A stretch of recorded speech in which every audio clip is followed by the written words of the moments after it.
তো আমাদের ধারাবাহিক বিনিয়োগ রিলেটেড যে কোর্সের আজকে ফ্রি প্রথম ক্লাস, মূল যে আমাদের 5 দিন ব্যাপী কোর্স সেটা আগামী 4 তারিখ থেকে শুরু হবে।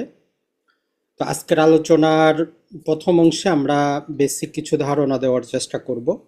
এরপরে আপনাদের যাদের প্রশ্ন আছে, নানা প্রকার উত্তর দেওয়ার উত্তর শোনার ইচ্ছা আছে, সেটা আপনারা পারবেন।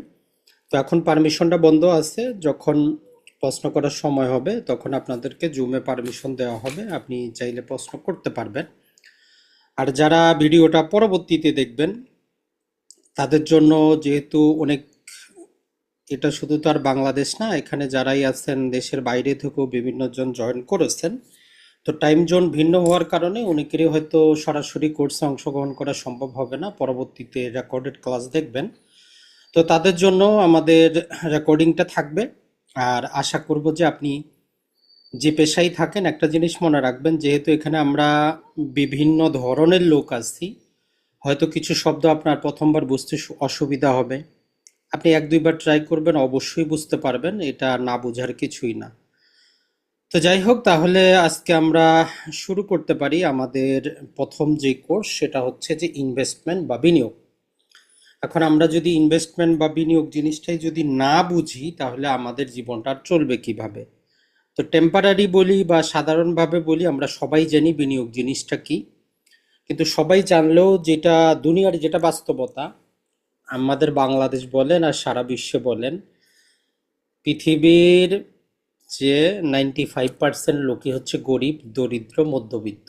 আমি আপনি সবাই, শুধু 5% লোকের কাছেই পৃথিবীর সকল সম্পদ। এর কারণটা কি? তারা কিভাবে চিন্তা করে? তারা অন্য কোনো গ্রহ থেকে কিন্তু আসে নাই, তারাও কিন্তু আমাদের মতোই মানুষ। তাদের জীবনেও 24 ঘন্টা, আমাদের জীবনেও 24 ঘন্টা। তারাও হয়তো কেউ কেউ আমাদের মধ্যে আছে, আমরা মাস্টার ডিগ্রি গ্রাজুয়েট করে বসে আছি। তাদের মধ্যে কেউ আছে যে তারা পড়াশোনাই করে নাই, শুধু কোনো রকমের সিগনেচারটা করতে পারে। তার মানে পড়াশোনার সাথে টাকা পয়সার কোনো লেনদেন নেই। আপনি যদি মেজর অর্থে চিন্তা করেন, বড় অংশে, যে আপনি ধনী হবেন না বড়লোক হবেন, এইটার সাথে টাকা পয়সার কোনো লেনদেন নাই। কারণ যদি দেখেন, যদি শিক্ষা বা পড়াশোনায় আপনাকে টাকা পয়সা এনে দিত, তাইলে স্কুল কলেজ ভার্সিটি যে টিচার, সবচেয়ে ধনী ব্যক্তি এরাই হইতো। এই যে ঢাকা ভার্সিটির অর্থনীতি টিচার, ব্যাংকিং এর টিচার, তো এরা কি ব্যাংকিং বুঝে না? এরা কি ফাইন্যান্স বুঝে না? তাহলে জীবনে তো এরাই সবচেয়ে বেশি বড় লোক হওয়ার কথা ছিল। তো আশা করি যে বড় লোক। তো আমরা পরবর্তীতে আপনাদের প্রশ্ন এবং উত্তর নিব। জাস্ট প্রথমে আমরা কিছু বলার চেষ্টা করি, আপনাদের সবার সুযোগ দেওয়া হবে, টেনশনের কারণ নাই। তার মানে যে জিনিসটা আমরা বুঝলাম, যে টাকা পয়সা আপনি কতটা ইনকাম করবেন এটার সাথে পড়াশোনার কোনো সম্পর্ক নাই। স্কুল কলেজে আমরা যাওয়ার মেইন উদ্দেশ্যটা হচ্ছে যে দুনিয়াতে পড়াটা কিভাবে পড়তে হয়, বাংলা কি দিয়া গঠিত, ইংরেজি কি দিয়া গঠিত, এতটুকুই। পড়াশোনা আপনাকে জীবনেও কোনোদিন টাকা দিবে না, এইটা মনে রাখবেন। আর যদি টাকা দিত, তাহলে যারা ফাইন্যান্স বুঝে, ফাইন্যান্সে যারা পিএইচডি করে বসে আছে, পৃথিবীর ধনী তারাই হইতো। কিন্তু আপনার চোখের সামনে দেখেন যে তারা একজনও পৃথিবীর ধনী না, পারলে তাদের জীবনই চলে না। তো যাই হোক, আমরা আসি আমাদের, আমরা তো অনেক পেশায় আছি, যেহেতু এখানে অনেক প্রবাসী ভাইও আছেন, দেশের বাইরে চলে গেছেন নিজের জীবিকা উপার্জনের জন্য, অথবা কেউ দেশে আছেন, কেউ চাকরি পাইছেন, কেউ ব্যবসা করতেছেন। আমি আমার নিজের কথাও বলতে পারি যে আগে আমিও নিজেও বুঝতাম না যে আমার কত টাকা দরকার। এইটা আপনার লিমিটটা আগে বুঝতে হবে, যে আপনি যে একজন মানুষ, যেহেতু আমরা সারা জীবন এখানে থাকবো না, ম্যাক্সিমাম 70, 80, 90, এর বেশি তো থাকবেনই না। তাহলে আপনাকে তো আগে জানতে হবে আপনি কত টাকা কামাবেন, আপনার লিমিটটা কত। তো এটা আপনাকে নিজেকে ডিসাইড করতে হবে আপনার পারিপার্শ্বিক অবস্থা অনুযায়ী। কেউ আছে যে আশেপাশে আপনার 10,000 টাকা মাস চলে, কারো 1 লাখ টাকা মাস চলে, কারো 1 কোটি টাকা লাগে। এখন যার যেই রকম, ওই হিসাবে আপনি আপনার সর্বপ্রথম দায়িত্ব হচ্ছে এই বিনিয়োগ করার আগে আপনার লিমিটটা আগে আপনি সেট করবেন, যে আমার মাসে এত টাকা করে দরকার, 1 বছরে এত দরকার, আগামী 15 বছরে এত দরকার। কারণ হচ্ছে যে দেখেন, অনেকেরই কাছে 20 লাখ টাকা আছে, অনেক ভাই বলেন যে ভাই আমি কোন শেয়ারটাতে বিনিয়োগ করে দিব যাতে আমি প্রতি মাসে মাসে বসে বসে খাইতে পারি। এত সহজ না।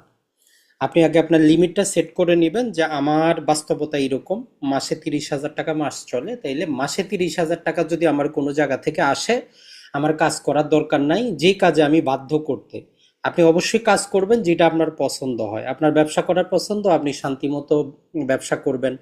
ব্যবসাতে লাভ হোক বা লস হোক, আপনার টেনশন থাকবে না যে ব্যবসা থেকে প্রতি মাসে টাকাটা বের করে ফ্যামিলি চালাইতে হবে, কারণ ফ্যামিলির যেটা খরচ সেটা আপনার আসতেছে। এই চিন্তাধারা যদি আপনি মাথায় নিয়ে আসতে পারেন, তাহলে দেখবেন যে টাকা পয়সার কোনো টেনশনই আপনার থাকবে না। এটা হচ্ছে মূল জিনিস। তো আধুনিক ভাষায়, যেহেতু বর্তমানে সোশ্যাল মিডিয়ার যুগ, সারা বিশ্ব আপনার হাতের মুঠোয়, আপনি একটা শব্দ, যারা অর্থনৈতিকভাবে সচেতন মডার্ন ইনফ্লুয়েন্সার আছে, ফিন ইনফ্লুয়েন্সার আছে, তারা একটা শব্দ ব্যবহার করে, সেটা হচ্ছে ফায়ার। ফায়ার বলতে আমরা বুঝি আগুন, আগুন ধরছে ফায়ার, ফায়ার সার্ভিস আসবে। তো জীবনের ক্ষেত্রেও ফায়ারটা হচ্ছে যে আপনি ফাইন্যান্সিয়ালি ইন্ডিপেন্ডেন্ট হবেন এবং রিটায়ার্ড নিয়ে নেবেন আর্লি। বাংলাদেশে 59 বছরে কি হয়, রিটায়ার্ড নেয়। কিন্তু আপনি 59 লাগবে না, যদি আপনি 20 বছর থেকে যখন আপনার জীবনটা শুরু হয়, ম্যাক্সিমাম 30 বছরের মধ্যেই আপনার কর্মজীবন শুরু করা উচিত। তাহলে যদি আপনি 15 বছর আপনার জীবনটাকে যদি ভালো করে বিনিয়োগ করতে পারেন, তাহলে 30 আর 15, 45 ইয়ারে আপনি অবসর নিতে পারবেন। অবসর বলতে আমরা বোঝাচ্ছি না যে আপনি খাবেন দাবেন ঘুমাবেন। আপনি আপনার নিজের পছন্দের মতো যেটা মন চায় করবেন, যেদিন কাজ করার দরকার করবেন, নাইলে সারা দুনিয়া আপনি ঘুরে বেড়ান। এই স্বাধীনতা যদি আপনার আসে, এটাকেই তারা বলতেছে যে ফায়ার। মানে আপনি ফাইন্যান্সিয়ালি ইন্ডিপেন্ডেন্ট, আপনার কোনো টেনশন নাই। মাসের যে খরচটা এটা কিভাবে চলবে তারও কোনো টেনশন নাই। আপনি রিটায়ার্ড নিলেন, কোনো চাকরি করার দরকার নাই। এইটাই হচ্ছে মূল থিম, আর এটা বাস্তবে সম্ভব। আধুনিক বিশ্বে মানুষ করে দেখাচ্ছে, এটা কোনো রকেট সায়েন্স না। এখন আমরা বাংলাদেশেও করতে পারবো, যদি আপনার কমপক্ষে 5 বছর থেকে 15 বছরের একটা স্বচ্ছ টার্গেট থাকে। দেখেন, বাংলাদেশে বেশিরভাগ মানুষ কি হয়, 1 বছরে টাকা ডবল, 3 বছরে টাকা ডবল। 1 লাখ টাকার জিনিস 50,000 টাকাতে পাওয়া যাচ্ছে, অগ্রিম টাকা দেয়। যেমন ইবেলি থেকে জিনিস কিনতো মানুষ, 1 লাখ টাকার জিনিস 50,000-এ পাচ্ছে, 6 মাস পরে ডেলিভারি দিবে, টাকা গায়েব। আরো অসংখ্য। তো মনে রাখবেন, যে কোনো জিনিসের একটা সময় লাগে। আপনি জীবনে যদি কিছু অর্জন করতে চান, কমপক্ষে 5 বছর থেকে নিয়ে ম্যাক্সিমাম 15 বছর আপনাকে সুশৃঙ্খলভাবে চলতে হবে। আর আমাদের আজকের কোর্সটা তাদেরই উপকারে আসবে যারা অন্তত মাসে কিছু ইনকাম করেন। যারা একদম বেকার, এই কোর্সটা তাদের কোনো কাজে আসবে না। আপনি 5,000 টাকা ইনকাম করেন, এটাতেই যথেষ্ট। তার মানে আপনার একটা অ্যাক্টিভ ইনকাম সোর্স থাকতে হবে, তবেই আজকে আমরা যেটা বলবো এটা আপনার জীবনে কিছুটা হলেও প্রভাব ফেলবে। আর এটার মধ্যে অনেক এমন জিনিস আছে, সবগুলো আপনার কোনো কাজে আসবে না। কারণ আপনি হয়তো বাংলাদেশের এক প্রান্তে আছেন, আরেকজন ভাই অন্য প্রান্তে আছে, সবার পারিপার্শ্বিক অবস্থা ভিন্ন, পড়াশোনার ব্যাকগ্রাউন্ড ভিন্ন। কেউ হয়তো ক্লাস 10 পর্যন্ত পড়েছেন, কেউ ইন্টার পাস করেছেন, কেউ অথবা মাস্টার ডিগ্রি করেছেন। তো এই জন্য প্রতিটা যেইটা আপনার জীবনের সাথে যায় সেটা আপনি নিবেন, ওই অনুযায়ী আপনি চলবেন, মানসিকভাবে আপনি শান্তিতে থাকবেন। মনে রাখবেন, টাকা পয়সা মানুষ কি বলুক, আপনি নিজের জীবনে নিজে চিন্তা করবেন। যারা টাকা পয়সা ইনকাম করেছেন, দেখবেন যে আপনি যত ইনকাম করেন আরো লাগে, কোনোদিন চাহিদা কিন্তু শেষ হয় না। 1 নম্বরে হচ্ছে আপনাকে লোভটা সামলাইতে হবে, যে আপনার একটা ফিক্সড টার্গেট থাকবে, যে আমার ক্যালকুলেটিভ টার্গেট থাকবে। যেমন ধরেন যে আপনি 50,000 টাকা মাসে আপনার খরচ, তাইলে বছরে 6 লাখ টাকা আপনার খরচ। তাইলে আপনার টার্গেটটা এমন থাকবে যে আমি কিছু করি আর না করি, অ্যাটলিস্ট বছরে যাতে 8-10 লাখ টাকা আমার আসে। এর বেশি টার্গেট করে আপনার লাভ হবে না। 6 লাখ টাকা আপনার খরচ গেলেও 4 লাখ টাকা থাকলেও চাইলে অন্য কিছু করবেন। এখন আপনি যদি চিন্তা করেন, না আমি আজকে এমন কিছু করে ফেলবো যে 1 কোটি টাকা আমার পেসিভ ইনকাম আসবে, সম্ভব না, আপনি পারবেন না। তাহলে আমরা ফায়ার জিনিসটা বুঝলাম, যে আপনি কি করবেন, অর্থনৈতিকভাবে সচ্ছল থাকবেন। এটা আপনি 10,000 টাকা ইনকাম করলেও সচ্ছল থাকতে পারেন। মাসে যদি আপনার 1,20,000, বছরে 1,20,000 টাকা যদি ফ্যামিলি খরচ থাকে, ওইটা যদি কোনো সোর্স থেকে আসে, আপনি আর্থিকভাবে সচ্ছল, দুনিয়ার সবচেয়ে হ্যাপি মানুষ। আর যারা 1 লাখ টাকা করে মাসে খরচ, তার জন্য 12 লাখ টাকা যদি আসে, তার জন্য হ্যাপি। তাই আপনি আপনার অবস্থা থেকে চিন্তা করবেন। তার মানে পর্যাপ্ত আপনি অ্যাসেট তৈরি করবেন, ওই অ্যাসেট যেটা আমরা বিনিয়োগ করে যেটা আপনাকে রিটার্ন দিবে, আপনি কাজ না করলেও। জীবনে একটা জিনিস মনে রাখবেন, এখন আমরা কর্মক্ষম আছি, 25 থেকে 50 বছর মানুষের কর্মক্ষম। এর 50 বছরের বাইরের কাউকে কোনো কোম্পানি চাকরিও দেয় না। বাংলাদেশে তো আপনার 32-35 বছর হইলে আপনি সরকারি চাকরিতে এন্ট্রি নিতে পারেন না। 30 বছরে পড়াশোনা শেষ হয় না, 32-এ বলে যে চাকরি করতে পারবেন না, বেসরকারিতে খুঁজেন। তার মানে আপনার কর্মজীবনটা আপনি এমনভাবে যদি করেন যে আপনি যতদিন দুনিয়াতে আছেন, ততদিন যাতে আপনার যে কাজটা আপনি করবেন আপনার ইচ্ছা অনুযায়ী করবেন, কেউ আপনাকে বাধ্য করবে না। সকাল 9টা আপনাকে অফিসে যাওয়ার দরকার নেই, 5টা আসার দরকার নাই। একটা জিনিস মনে রাখবেন, আপনার অফিসেই হয়তো ভালো কোনো বেসরকারি বা সরকারি যে কোনো অফিসে দেখবেন যে একদিন যে কোনো একটা জিনিস, একটা সেমিনার করার জন্য একজন ব্যক্তি আসছে, সে 1 ঘন্টা শুধু লেকচার দিয়ে গেছে, তারা আপনার কোম্পানি 2 লাখ 4 লাখ 10 লাখ টাকা পেমেন্ট করছে, আর আপনি 1 বছরে পান না 10 লাখ টাকা বেতন। এর পার্থক্য একটাই, কারণ তার ক্যালকুলেশন ভিন্ন, আপনার ক্যালকুলেশন ভিন্ন। এই মাইন্ডসেট যতদিন পরিবর্তন করতে না পারবেন, ওই আপনি 100-র মধ্যে 95 মধ্যেই থাকবেন। এখন ওই 5% আসতে গেলে আপনার জীবনটাকে নতুন করে আপনাকে বুঝতে হবে, শিখতে হবে। এই দুঃখ কখনো রাখবেন না যে আপনি পড়াশোনা করতে পারেন নাই, মাস্টার ডিগ্রি করতে পারেন না, এই জন্য গরিব থাকবেন। প্রথমেই বলছি, মাস্টার ডিগ্রি অনার্সের সাথে টাকা পয়সার কোনো লেনদেন নেই। আপনি বাংলা পড়তে পারেন, ইংরেজি পড়তে পারেন, জীবনে এতটুকুই যথেষ্ট। পড়াশোনা সারা জীবন করতে হয়, বইটা পড়ার মতো যোগ্যতা যদি আপনার থাকে। বাংলা পড়তে পারেন, বাংলা বই পড়তে পারবেন। তাহলে আমাদের মূল যেই সারমর্ম সেটা হচ্ছে, আমরা কাজ সারা জীবনই করব, কিন্তু নিজের ইচ্ছায় কাজ করব, নিজে যেটা ভালো লাগে সেটা করব। আর আমার ফ্যামিলির যে খরচটা সেটা অটোমেটিক আসবে, প্রেসিভ ইনকাম হিসাবে আসবে। একটা মানুষ দেখবেন, যখন আপনি বিয়ে শাদী করেন, নিজের চাইতে ফ্যামিলির জন্য আপনার সবচেয়ে বেশি চিন্তা থাকে, যে আপনার ফ্যামিলিটা চলবে কিভাবে, আপনার বাচ্চা কাচ্চা পড়াশোনা হবে কিভাবে। আমাদের অনেক ভাই আছে, আমরা যেটা করি বা আমি নিজেও যেটা করি সেটা হচ্ছে, ছেলে মেয়ে আছে, আমরা তার জন্য একটা শিক্ষা বীমা করার চেষ্টা করি, তার জন্য একটা ডিপিএস করার চেষ্টা করি, যে সে বড় হইলে এখান থেকে তার আমার খরচটা চলবে। তো এটা একটা ভালো জিনিস, আপনি অন্তত কিছু একটু জানেন, কিন্তু সেই জিনিসটাকে যদি স্মার্টলি আপনি বিনিয়োগ করতে পারেন, যথেষ্ট। তাহলে আপনি ডিপিএস করা অলরেডি জানেন, শিক্ষা বীমা করা অলরেডি জানেন, ওই জিনিসটাকে শুধু সামনে একটা স্মার্ট শব্দ লাগিয়ে যদি আপনি করতে পারেন, যথেষ্ট। এর যেতে বেশি কিছুর দরকার নেই। তাহলে প্রথম যে পদক্ষেপটা আমরা নিতে পারি সেটা হচ্ছে, 1 নম্বর হচ্ছে যে, আপনার যদি বাবা মার দিক থেকে অডেল সম্পত্তি যদি না থাকে, আমরা ধরেই নিচ্ছি যে এই ক্লাসে আপনার অডেল সম্পত্তি নাই, থাকলে আপনার আসতে হইতো না। কারণ আল্লাহ মানুষকে, কিছু মানুষকে এইভাবে দিছে, তাদের কোনো টেনশন করার দরকার নাই, 14 পুরুষ বসে খাইলেও চলবে। 1 নম্বর কথা হচ্ছে, যেহেতু আমরা সবাই নিম্ন মধ্যবিত্ত বা মধ্যবিত্ত, অপ্রয়োজনীয় খরচটা আপনি যতদিন এই টার্গেটটা অর্জন না করতেছেন ততদিন আপনি বাদ দিতে হবে। প্রয়োজনীয় খরচ অবশ্যই করবেন, যেটা অপ্রয়োজনীয়, যেটা আপনার 2 মাস পরে নিলেও চলবে। যেমন ধরেন যে এখন iPhone 17 চলতেছে, এখন আপনি চাইলে, আপনার কাছে টাকা আসে, আপনি নিতে পারেন, কোনো সমস্যা না। আপনার iPhone 16 একটা আছে, আপনি 17-এ কনভার্ট করতে পারেন। এখন আপনি যদি ওই টাকাটা না করে, যে ঠিক আছে আমি 17 এবার নিলাম না, 18 আসলে তখন নিব, 1 বছর পরে নিব, এই যে টাকাটা, এইটাই আপনি জাস্ট বিনিয়োগ করবেন। তার মানে আপনি জীবনে সবকিছু করবেন, শুধু হ্যাপিনেসটাকে একটু ডিলে করবেন। এটা হচ্ছে মডার্ন একটা টেকনিক, যে আমি গরিবও থাকবো না, আমি কোনো কিছু উপভোগ করা থেকেও বিরত থাকবো না, তবে জাস্ট একটু ডিলেতে নিব, একটু কয়দিন পরে নিব। আরেকটা হচ্ছে, যতটুকু, যেহেতু আপনি কোনো ইনকামের ব্যবস্থায় আছেন, যতটুকু সম্ভব ইনকামটা বাড়ানোর আপনি চেষ্টা করবেন। এখন আমাদের বাংলাদেশে যে সমস্যা, দেখবেন যে সরকারি চাকরিজীবী বলেন, বেসরকারিজীবী বলেন, সবাই শুধু আন্দোলন করে বেতন বাড়াও, বেতন বাড়াও। এখন সরকার বেতন বাড়াইলে ট্যাক্স বাড়ায়, ট্যাক্স বাড়াইলে কোনো আবার সেই দ্রব্যমূল্যের ঊর্ধ্বগতি হয়, তাদের কোনো লাভ হয় না। তো এখন ওই কেউ নিজের প্রতি ইনভেস্ট করে নিজের টেকনিক, নিজের দক্ষতা বাড়াইতে কিন্তু চায় না।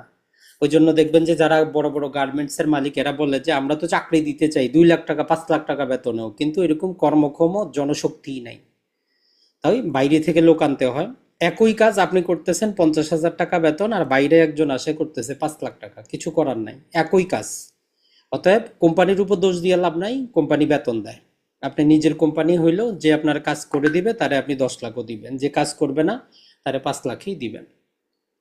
দ্বিতীয়ত যেটা করতে পারবো, যে আমরা সেভিং না করে এখন থেকে আমরা ইনভেস্ট করব। নামটা আপনি চেঞ্জ করে দিবেন, যে আপনি টাকা সেভ করার দরকার নাই, আপনি টাকা বিনিয়োগ করবেন। সেভিং বলে যে দুনিয়াতে কোনো শব্দ রাখবেন না, যে সেভিং বলে কিছুই নাই, যেটা আছে সেটা আমার হবে বিনিয়োগ। আর এইগুলার ফলে আপনার যখন একটা পেসিভ ইনকাম তৈরি হবে, মানে আপনি ঘুমাইলেও যখন টাকা আসবে, তখনই আমরা বলতে পারবো যে আপনার জীবনটা স্বাধীন, আপনি টেনশন ফ্রি থাকতে পারবেন। এটা হচ্ছে মূল কথা। তো দেখেন, দুনিয়াতে কোনো থিওরি 100% কাজ করে না, কিন্তু আমরা ওই থিওরি অনুযায়ী দুনিয়া চলতেছে। এই যে 10 তলা একটা বিল্ডিং চলতেছে, ক্যালকুলেশনের উপর ইঞ্জিনিয়াররা তৈরি করে। ভূমিকম্প হইলে, তারপরেও যতই ভূমিকম্প প্রুফ হোক, হয়তো বা সেটা ভাঙে যাইতে পারে, কিন্তু সম্ভাবনা 5%, 95% সম্ভাবনা যদি আনন্যাচারাল কিছু না হয়, ভূমিকম্পে বিল্ডিংটা ভাঙবে না, এই গ্যারান্টিটা ইঞ্জিনিয়ারটা দেয়। যে তো ওই জন্য আপনি বাস্তবতা যে সূত্রগুলা আছে ফাইন্যান্সের, যেগুলা ব্যবহার করে মানুষ সাকসেস হইছে, আমরা তো আর আইনস্টাইনও না নিউটনও না, তো আমরা ওইটা অনুসরণ করে আমরা জীবনটাকে চেঞ্জ করার চেষ্টা করি। আর 100%-এর মধ্যে 5%-এর জীবন অন্যভাবে গঠিত হইতে পারে, তো 95% যেই সূত্র ব্যবহার করে জীবনে স্বাধীনতা অর্জন করছে অর্থনৈতিক, আমরাও সেটা করার চেষ্টা করব। এখন এই জিনিসগুলা বুঝতে গেলে আপনি শুধু ইনভেস্ট করার জন্য না, আপনি জীবনে যে কোনো একটা ব্যবসা করেন, নিজে একটা মুদি দোকান করতেছেন, প্রাইভেট কোম্পানির চাকরি করতেছেন, অথবা যে কোনো জিনিস একটা করতেছেন, কয়েকটা বাস্তব সূত্র আপনাকে মেনে চলতে হবে, যেগুলা বইয়ে আছে, বইয়ের ভাষা আমাদের কাজে আসবে না। এটা জিনিস মনে রাখবেন। কেন কাজে আসবে না? বইয়ের ভাষাটা বইয়ের মতোই, বাস্তবতা তার ভিন্ন। তো প্রথমেই আপনি জীবনে একটা জিনিস বুঝবেন যে বাংলাদেশে দ্রব্যমূল্যের ঊর্ধ্বগতি খুবই বড় একটা ফ্যাক্টর। আপনি যেটাই করেন, ইনফ্লেশন বলে বা মূল্যস্ফীতি বলি আমরা, খুবই বড় একটা ফ্যাক্টর। আপনি যেই ব্যবসা করেন, যেই বেতন করেন, যেই জায়গায় চাকরি করেন, যত টাকায় আজকে হয়তো 1 লাখ টাকা চলতেছে, কালকে আরো বেশি লাগবে। তাহলে একটা ফ্যাক্টর আমার কাজ করে, দ্রব্যমূল্যের ঊর্ধ্বগতি, এইটাকে আমার একটু বুঝতে হবে। না হলে আমি যে টার্গেট নিব, ওই টার্গেটে আমি স্বাধীনতা অর্জন করতে পারবো না। মানে ওই 15 বছর পরে আমার দেখা যাবে যে 1 লাখ টাকা দিয়ে ফ্যামিলি চলতেছে না। তাইলে এই সূত্রটা আমরা একটু মনে রাখবো, যে দ্রব্যমূল্যের ঊর্ধ্বগতি মানে হচ্ছে সময়ের সাথে পণ্য বা যে কোনো সেবার দামটা বৃদ্ধি পায়।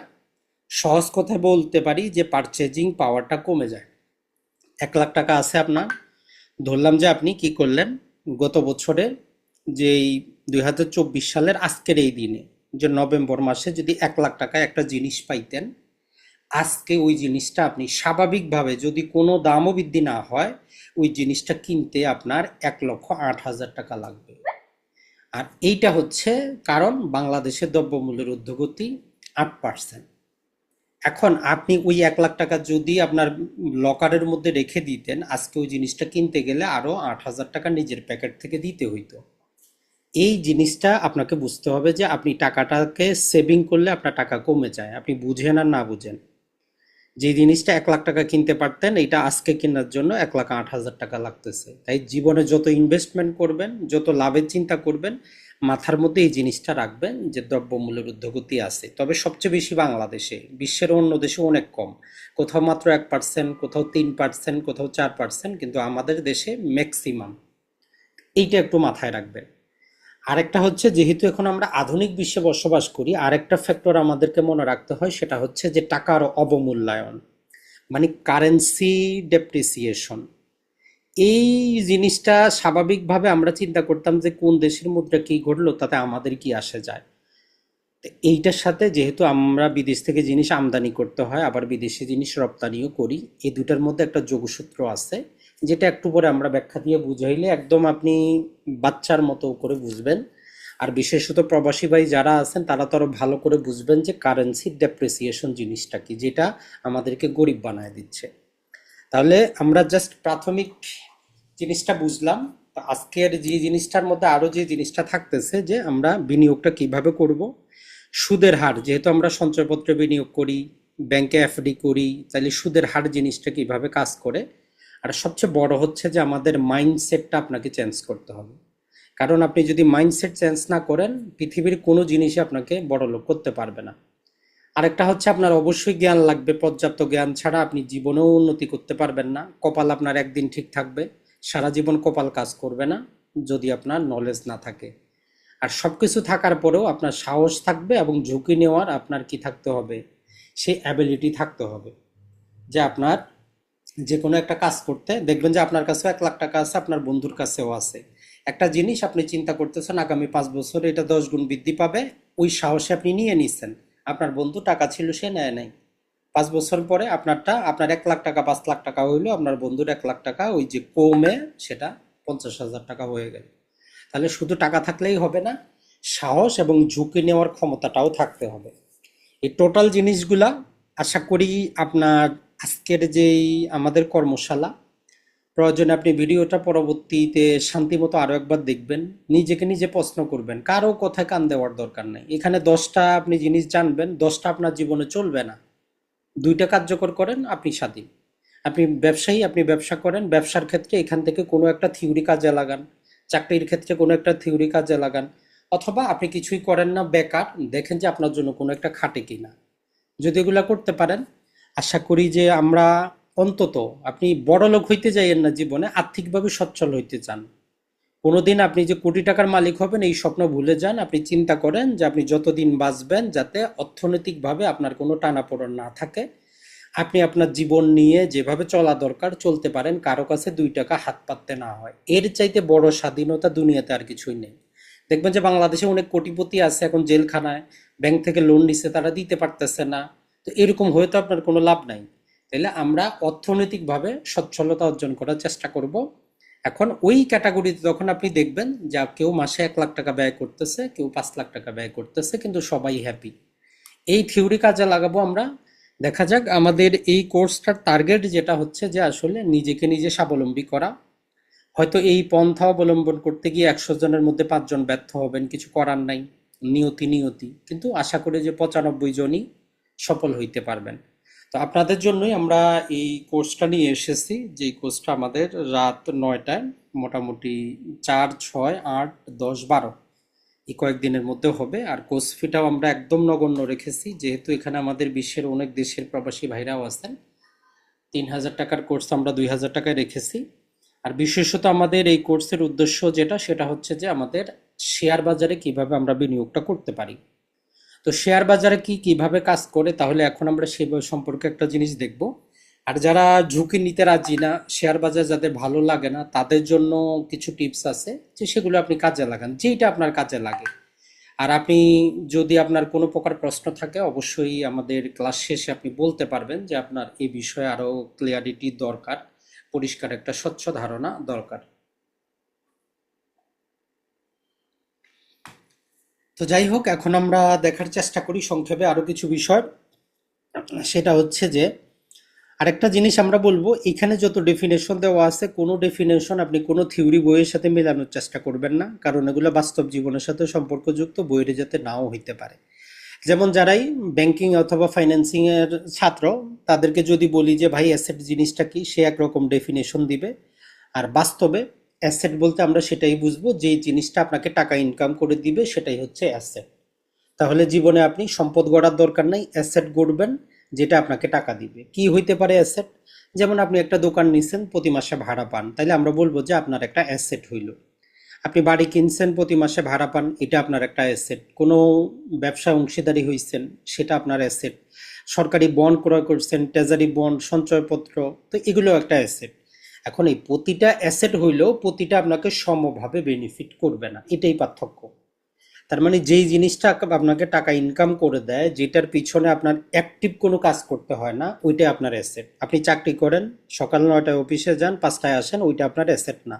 ওইটাতে আপনি অ্যাক্টিভ কাজ করেন, আপনি যদি 6 মাস না যান, চাকরি থেকে টার্মিনেট হয়ে যাবেন।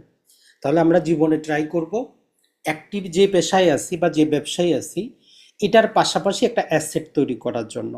এখন সবাই হয়তো দোকান পাবেন না, সবাই বাড়ি তৈরি করতে পারবেন না, যৌথ ব্যবসা করতে পারবেন না, কেউ সঞ্চয়পত্র ক্রয় করেন, কেউ ট্রেজারি বন্ড ক্রয় করেন, এইগুলো আপনার করতে হবে। তাহলে মূলত আমাদের টার্গেট থাকবে জীবনে, আজকে থেকে একটা শব্দ মনে রাখবেন, ইংরেজি শব্দটাই মনে রাখা ভালো, অ্যাসেট তৈরি করব আমি। অ্যাসেট মানে কি? যেটা আমাকে টাকা দিবে। আর যেটা আমরা বাংলাদেশে পাই সেটা হচ্ছে যে ওয়েলথ, মানে হচ্ছে যে, যেমন ধরেন আমি আমার নিজের কথা যদি বলি, এখন আমার একটা হয়তো জমি আছে, 10 লাখ টাকায় নিয়েছিলাম, 1 কোটি টাকা বাজার ভ্যালু, কিন্তু মাসে আমার 1,000 টাকাও দেয় না, শুধু বাজার ভ্যালু হয়েছে। আমি এখন ওইটাকে অ্যাসেট বলতে পারবো কিনা, কথাটা হচ্ছে যে না, আমি অ্যাসেট বলতে পারবো না, ওইটা আমার ওয়েলথ আছে, কিন্তু 1 টাকাও বেচারা আমাকে দেয় না, বিক্রি করে দিলে টাকা দিবে, তাছাড়া দিবে না। তার মানে ওইটা আমার অ্যাসেট না, কিন্তু ওইটা আমার সম্পদের মধ্যে আসবে। আবার আপনি ধরেন যে একটা ব্যবসা চালাচ্ছেন, ব্যাংক থেকে 10 লাখ টাকা লোন নিয়ে বসে আছেন, আপনার টোটাল ব্যবসার ভ্যালু 50 লাখ, তাহলে এইটা আপনার টোটাল জিনিসটা অ্যাসেট হবে না, কারণ এখানে ঋণ আছে। তাহলে এই সাধারণ সূত্রটা আজকে থেকে মনে রাখবেন, যে আপনি যাই কিছু করার চেষ্টা করবেন, অ্যাক্টিভ ব্যবসা বা পেশার পাশাপাশি একটা অ্যাসেট তৈরি করবেন যেটা আপনাকে টাকা দিবে।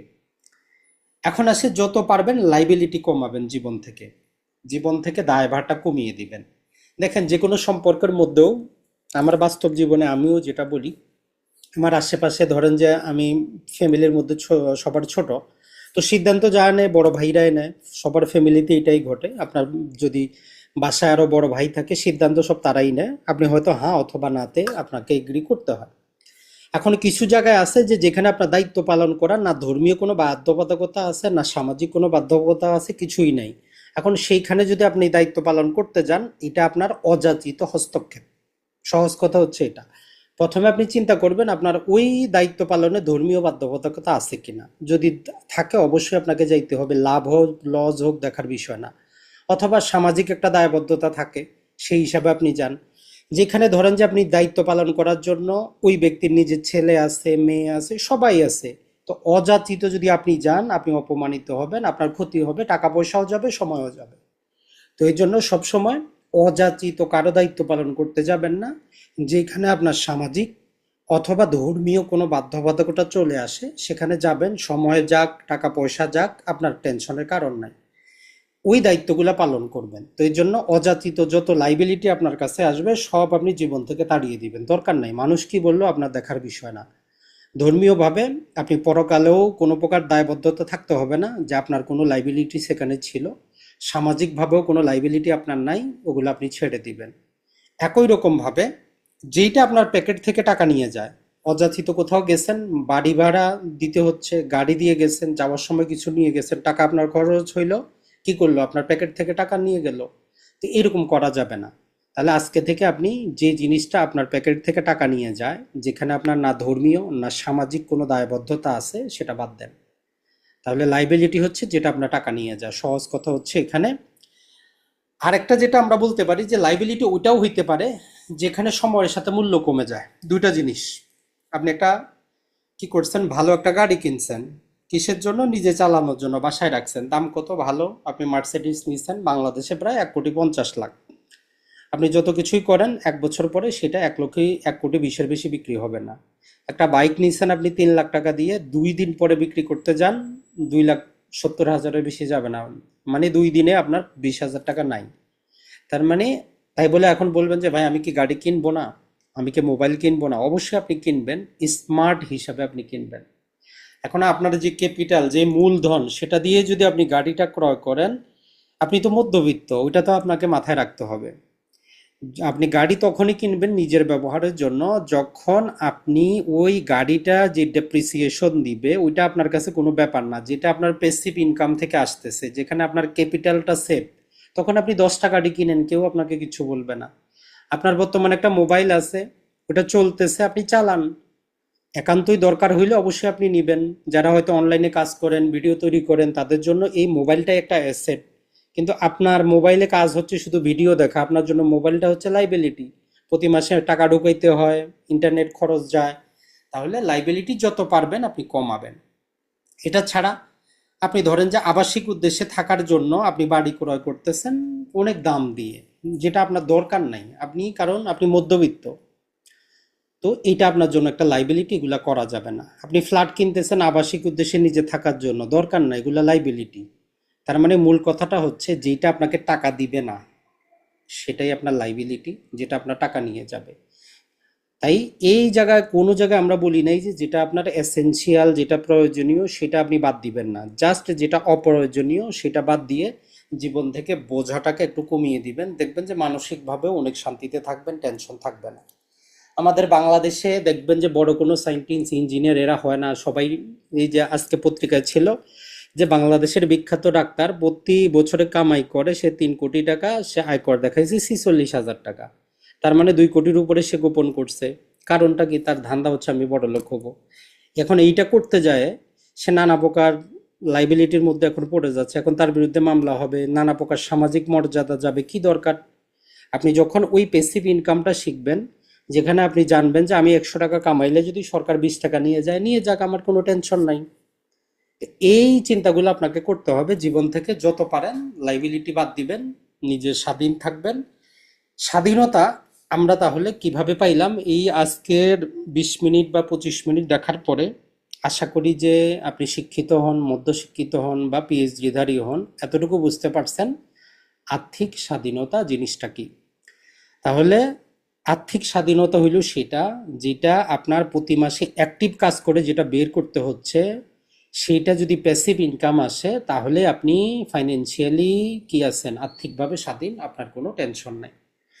এখন এইগুলা করার যে বাংলাদেশে আমরা প্রচলিত পদ্ধতিগুলো একটু দেখে নিতে পারি যে বাংলাদেশে বর্তমানে কি কি পদ্ধতি আছে, বা কিছু প্রবাসী ভাই আছেন টেনশন করেন, আমরাও বলি যে সরকার প্রবাসীদের জন্য কিছু করে না, পেনশনের ব্যবস্থা করে না, অনেক কিছু।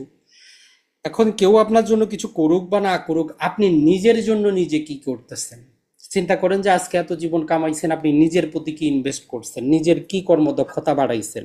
এই ভার্সিটি জীবন থেকে বের হওয়ার পরে নিজেকে কোনো একটা দক্ষতা অর্জন করার আপনি কোর্স অংশগ্রহণ করছেন, প্রতি মাসে নিজের প্রতি 1,000 টাকা খরচ করে কিছু একটা শিখছেন, নিজের শারীরিক কোনো দক্ষতা অর্জন করছেন, কিছুই আমরা করি নাই। আমরা চাই শুধু টাকা ইনকাম করব। আগে সর্বপ্রথম বিনিয়োগ করবেন নিজের প্রতি, কারণ মেশিন হচ্ছেন আপনি। আপনি যদি অসুস্থ হয়ে যান, আপনার যদি টেনশন থাকে, যত ভালো সিদ্ধান্ত হোক আপনি নিতে পারবেন না, লস করবেন। আর শেয়ার বাজারে যাইতে হলে সবচেয়ে বড় হচ্ছে যে এই যে প্রতিদিনের নিউজ দেখবেন বাংলাদেশে শেয়ার কমে যাচ্ছে, চুরি হয়ে যাচ্ছে, শুধু ব্যাড নিউজগুলাই। কোনোদিন শুনছেন একটা যে নিউজ আসছে যে এই বেচারা এত টাকা করে এত টাকা লাভ করছে, একটা নিউজ আপনি পাইছেন? কিন্তু মানুষ যেটা লাভ করে সেটা কেউ বলে না। আরো একটা সহজ উদাহরণ দিয়ে দেই, যেমন এই যে এবার আলুর ব্যবসা দেখেন, আলুর ব্যবসাতে সবাই লস করছে, পত্রিকায় মায়া কান্নাতে ভরে গেছে। যেইবার লাভ করে আপনি কি কারো সাক্ষাৎকার দেখছেন যে সে এত কোটি টাকা লাভ করছে? দিবে না। তো ওই জন্য ওই পত্রিকার নিউজ আমাদেরকে আজ থেকে সম্ভবত 4-5 বছর আগে পত্রিকা কিভাবে নিউজ করে বাস্তব অভিজ্ঞতা আমার হয়েছে। পত্রিকা আমরা কিছুই নিউজ পাই না, ওই নিউজ মিডিয়া আমাদেরকে যেটা দেখাইতে চায় আমরা সেটা দেখি। পত্রিকার কথা জীবনেও বিশ্বাস করবেন না, জীবনেও না, অন্ধের মতো পত্রিকা বিশ্বাসই করবেন না। পত্রিকা তারা যেটা চায় সেটাই আমাদেরকে দেখায়, আমরা যেটা দেখতে চাই সেটা পত্রিকায় পাবেন না। তো তাই বলে এখন বলবেন যে ভাই পত্রিকা পড়বো না। আপনি পত্রিকাটা পড়বেন, পড়ে চিন্তা করবেন যে এটার পিছনে কাহিনী আছে, এটা সত্য না। এখন এটা মিথ্যাও হইতে পারে, এটা অতিরঞ্জিত হইতে পারে। পত্রিকায় যে ডাটা থাকে এটা যদি আপনি বিশ্বাস করে জীবনের কোনো সিদ্ধান্ত নেন, এর চাইতে আত্মহত্যা করার মতো জিনিস দুনিয়াতে কিছু নাই। এটা শুধু বাংলাদেশের বলে কথা না, সারা বিশ্ব এরকম। বড় বড় যারা থিঙ্ক ট্যাঙ্ক আছে, এরা আগে একটা ঘটনা ঘটায়, ঘটানোর পরে সেটার বেনিফিটের জন্য পত্রিকাকে ওই যে সোর্স যেটা দেয়, যে সূত্র জানাইছে, ওই সূত্র হচ্ছে থিঙ্ক ট্যাঙ্ক। তারা তখন কি করে, ওইটা ধীরে ধীরে নিউজে ফিড আপ করে। এখন হয়তো আপনি দেখলেন যে একটা জিনিসের দাম বাড়তেছে, আপনি সেখানে বিনিয়োগ করা শুরু করে দিলেন, কিন্তু আগে যে লাভ করবে সে আগে কাজ কাণ্ড ঘটিয়ে ফেলছে। তো এই জন্য আজকে থেকে আরেকটা শিক্ষা নিবেন, যেটা প্রতিদিন সোশ্যাল মিডিয়ায় বা পত্রিকায় দেখবেন, এটা অন্ধের মতো বিশ্বাস করা যাবে না। এইটার পিছনে কি কাজ করতেছে ওইটা আপনাকে চিন্তা করতে হবে। কারণ পত্রিকার মধ্যে যেটা হয়, যে কোনো একটা নিউজ দেখবেন যে 1 সপ্তাহ আগে কালেক্ট করে তারা। কালেক্ট করার পরে এটা তারা চিন্তা করে, প্রতিটা স্তরে পত্রিকার মধ্যে 3-4 রকমের একটা নিউজ যাচাই বাছাই হয়। যে নিউজটা তারা নিজেরা কম্প্রোমাইজ করতে পারে, আর্থিকভাবে বেনিফিট হইতে পারে, এটা কখনো পত্রিকায় আসে না।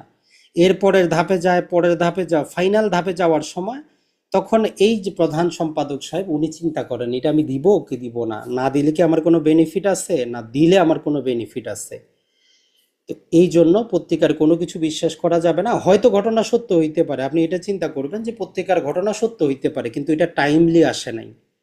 এটা সে ওইটার বেনিফিটটা নিয়ে এখন ফাইনালি আউটকাম দিচ্ছে আমাদের টেনশন ধরার জন্য। তো এই জন্য পত্রিকায় কি আসলো, দেখার জিনিস দেখেন, ভুলে যান, এই পর্যন্তই। যেমন আমরা বলি যে ভাই এখান দিয়ে শুনবেন, এখান দিয়ে বের হয়ে যাবেন, এতটুকুই। এর মেইন কারণ হচ্ছে আপনি যখন শেয়ার বাজারে বিনিয়োগ করবেন, ওই পত্রিকা দেখে আপনি দেখবেন যে এখনো বাংলাদেশে যে এই কোম্পানি, ও দেখবেন যে মেরিকো একটা কোম্পানি আছে 500% ডিভিডেন্ড দিচ্ছে। এখন আপনি ডিভিডেন্ড কি সেটাই বুঝেন না, চিন্তা করছেন ভাই রে ভাই 500% দিছে, তার মানে তো অনেক টাকা আমার বিনিয়োগ করা দরকার। তো এরকম করা যাবে না। আবার কিছু কোম্পানি আছে তারা সারা বছর দেখাচ্ছে যে তারা কি করতেছে, লস করতেছে। জানো, বাংলাদেশে ইংরেজি বছর যেটা হয় 12 মাসে বছরে প্রতি, যেই তাদের 3 মাস পর পর প্রতিটা কোম্পানি রিপোর্ট দেয় সে লাভ করতেছে না লস করতেছে। দেখবেন যে এই বাংলাদেশের কোম্পানিগুলা ম্যাক্সিমাম কোম্পানি প্রথমে 9 মাস দেখাবে যে সে লস করতেছে লস করতেছে, পরের মাসে আইসা কিছু চার্টার্ড অ্যাকাউন্টকে ঘুষ দিয়ে সে তার ফাইলে দেখাবে যে কোম্পানি হিউজ পরিমাণ লাভ করছে। এই নিউজ শুনে পত্রিকাগুলো নিউজ করবে, সবাই গিয়ে ওর শেয়ারটা কিনবে, কিনে শেয়ারটার দাম বাড়াবে। এখন কোম্পানির শেয়ারের দাম বাড়লে কি হয়, কোম্পানি তার বিপরীতে তার শেয়ারগুলো জমা করে ব্যাংক থেকে তার 3 গুণ পরিমাণ লোন নেয়। এরপরে যখন গেল তারপরে আবার লস শুরু হইলো তার। তার মানে আপনি কিনছেন দামে 100 টাকা শেয়ার কিনছেন, এখন এটা বছর যাইতে যাইতে 30 টাকা চলে আসছে। কোম্পানির কাজ সে করে নিছে, ব্যাংক থেকে 300 কোটি টাকা সে লোন নিছে, বিপরীতে সে শেয়ার জমা রাখছে, কোনো তার সমস্যা নাই। কিন্তু আমি আপনি ওই যে পত্রিকায় দেখছি এত পরিমাণ লাভ করছে। তো এর জন্য পত্রিকার নিউজে লাভ লস দেখে লাভ নাই। আপনি যখন শেয়ার বাজারে যাবেন, বেশি না, আপনি জাস্ট 10 দিন যদি একটু প্র্যাকটিস করেন আপনি বুঝতে পারবেন যে এর যেই চার্টার্ড অ্যাকাউন্ট যে রিপোর্টটা দিল এটা আসলে ঠিক আছে না 2 নাম্বার। কারণ বাংলাদেশে ম্যাক্সিমাম, আমরা যদি বলি শেয়ার বাজারে যতগুলো কোম্পানি আছে প্রায়, যদি আমরা বলি অ্যাক্টিভ কোম্পানি প্রায় 400-র মতো, 400-র একটু কম, এর বাইরে আরও আছে কতগুলা বন্ধ আছে, কতগুলা ক্যাটাগরির বাইরে আছে। 400-র মধ্যে যদি স্ট্যান্ডার্ড আপনি ক্যাটাগরি নেন, মাত্র 50টা কোম্পানি পাবেন যারা একদম সব কিছু মেনে চলে। লাভ হোক, লাভ হইলে লাভ দেখাবে, লস হইলে লস দেখাবে, তাদের কোনো যায় আসে না। তো আপনাদের দায়িত্ব হবে, আপনি যখন এই শেয়ার বাজারে আসবেন ওই 50টা কোম্পানি নিজে বোঝা। আমি বলে দিচ্ছি বলে এরকম না, বা ওই আপনার বড় ভাই বলে দিল যে কোম্পানিটা ভালো, দরকার নাই। আপনি যখন থিওরিটা আপনার কাছে থাকবে তখন আপনি নিজে বুঝতে পারবেন। দেখেন, আপনি যখন বিয়ে শাদী করেন, ছেলেকে বিয়ে করান, মেয়েকে বিয়ে করান, যতজনই ভালো লোক মন্দ বলুক, আপনি একবার মেয়েটাকে দেখেন, নিজে একটু খোঁজ খবর নেন, বাড়িটা কেমন, পরিবেশ কেমন, তারপরে যায় মানুষকে জিজ্ঞেস করেন যে তার অবস্থাটা কেমন। তাইলে শেয়ার বাজারেও ওই যে বড় ভাই কি বলছে, ছোট ভাই কি বলছে, ওইসব দিকে চিন্তা করে কোম্পানিতে বিনিয়োগ করা যাবে না। এই জিনিসটা মনে রাখবেন।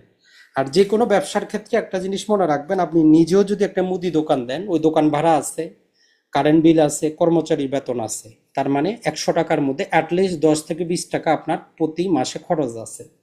তো শেয়ার বাজারেও যখন যে কোনো শেয়ার কিনবেন, এইটা চিন্তা করবেন যে 100 টাকা যে আমি শেয়ারটা কিনছি, এটা 80 টাকা আসতেই পারে, এটাতে কোনো আমার টেনশনের কোনো কারণ নাই। তার মানে এই মানসিক প্রস্তুতি, মাইন্ডসেট যদি না থাকে, অযথা আপনার এই শেয়ার বাজারে আসেও কোনো লাভ নাই। আপনি 6 মাস পরে চলে যাবেন যে দরকার নাই আমার, আমি খেটে খাবো, সেটাই লাভ।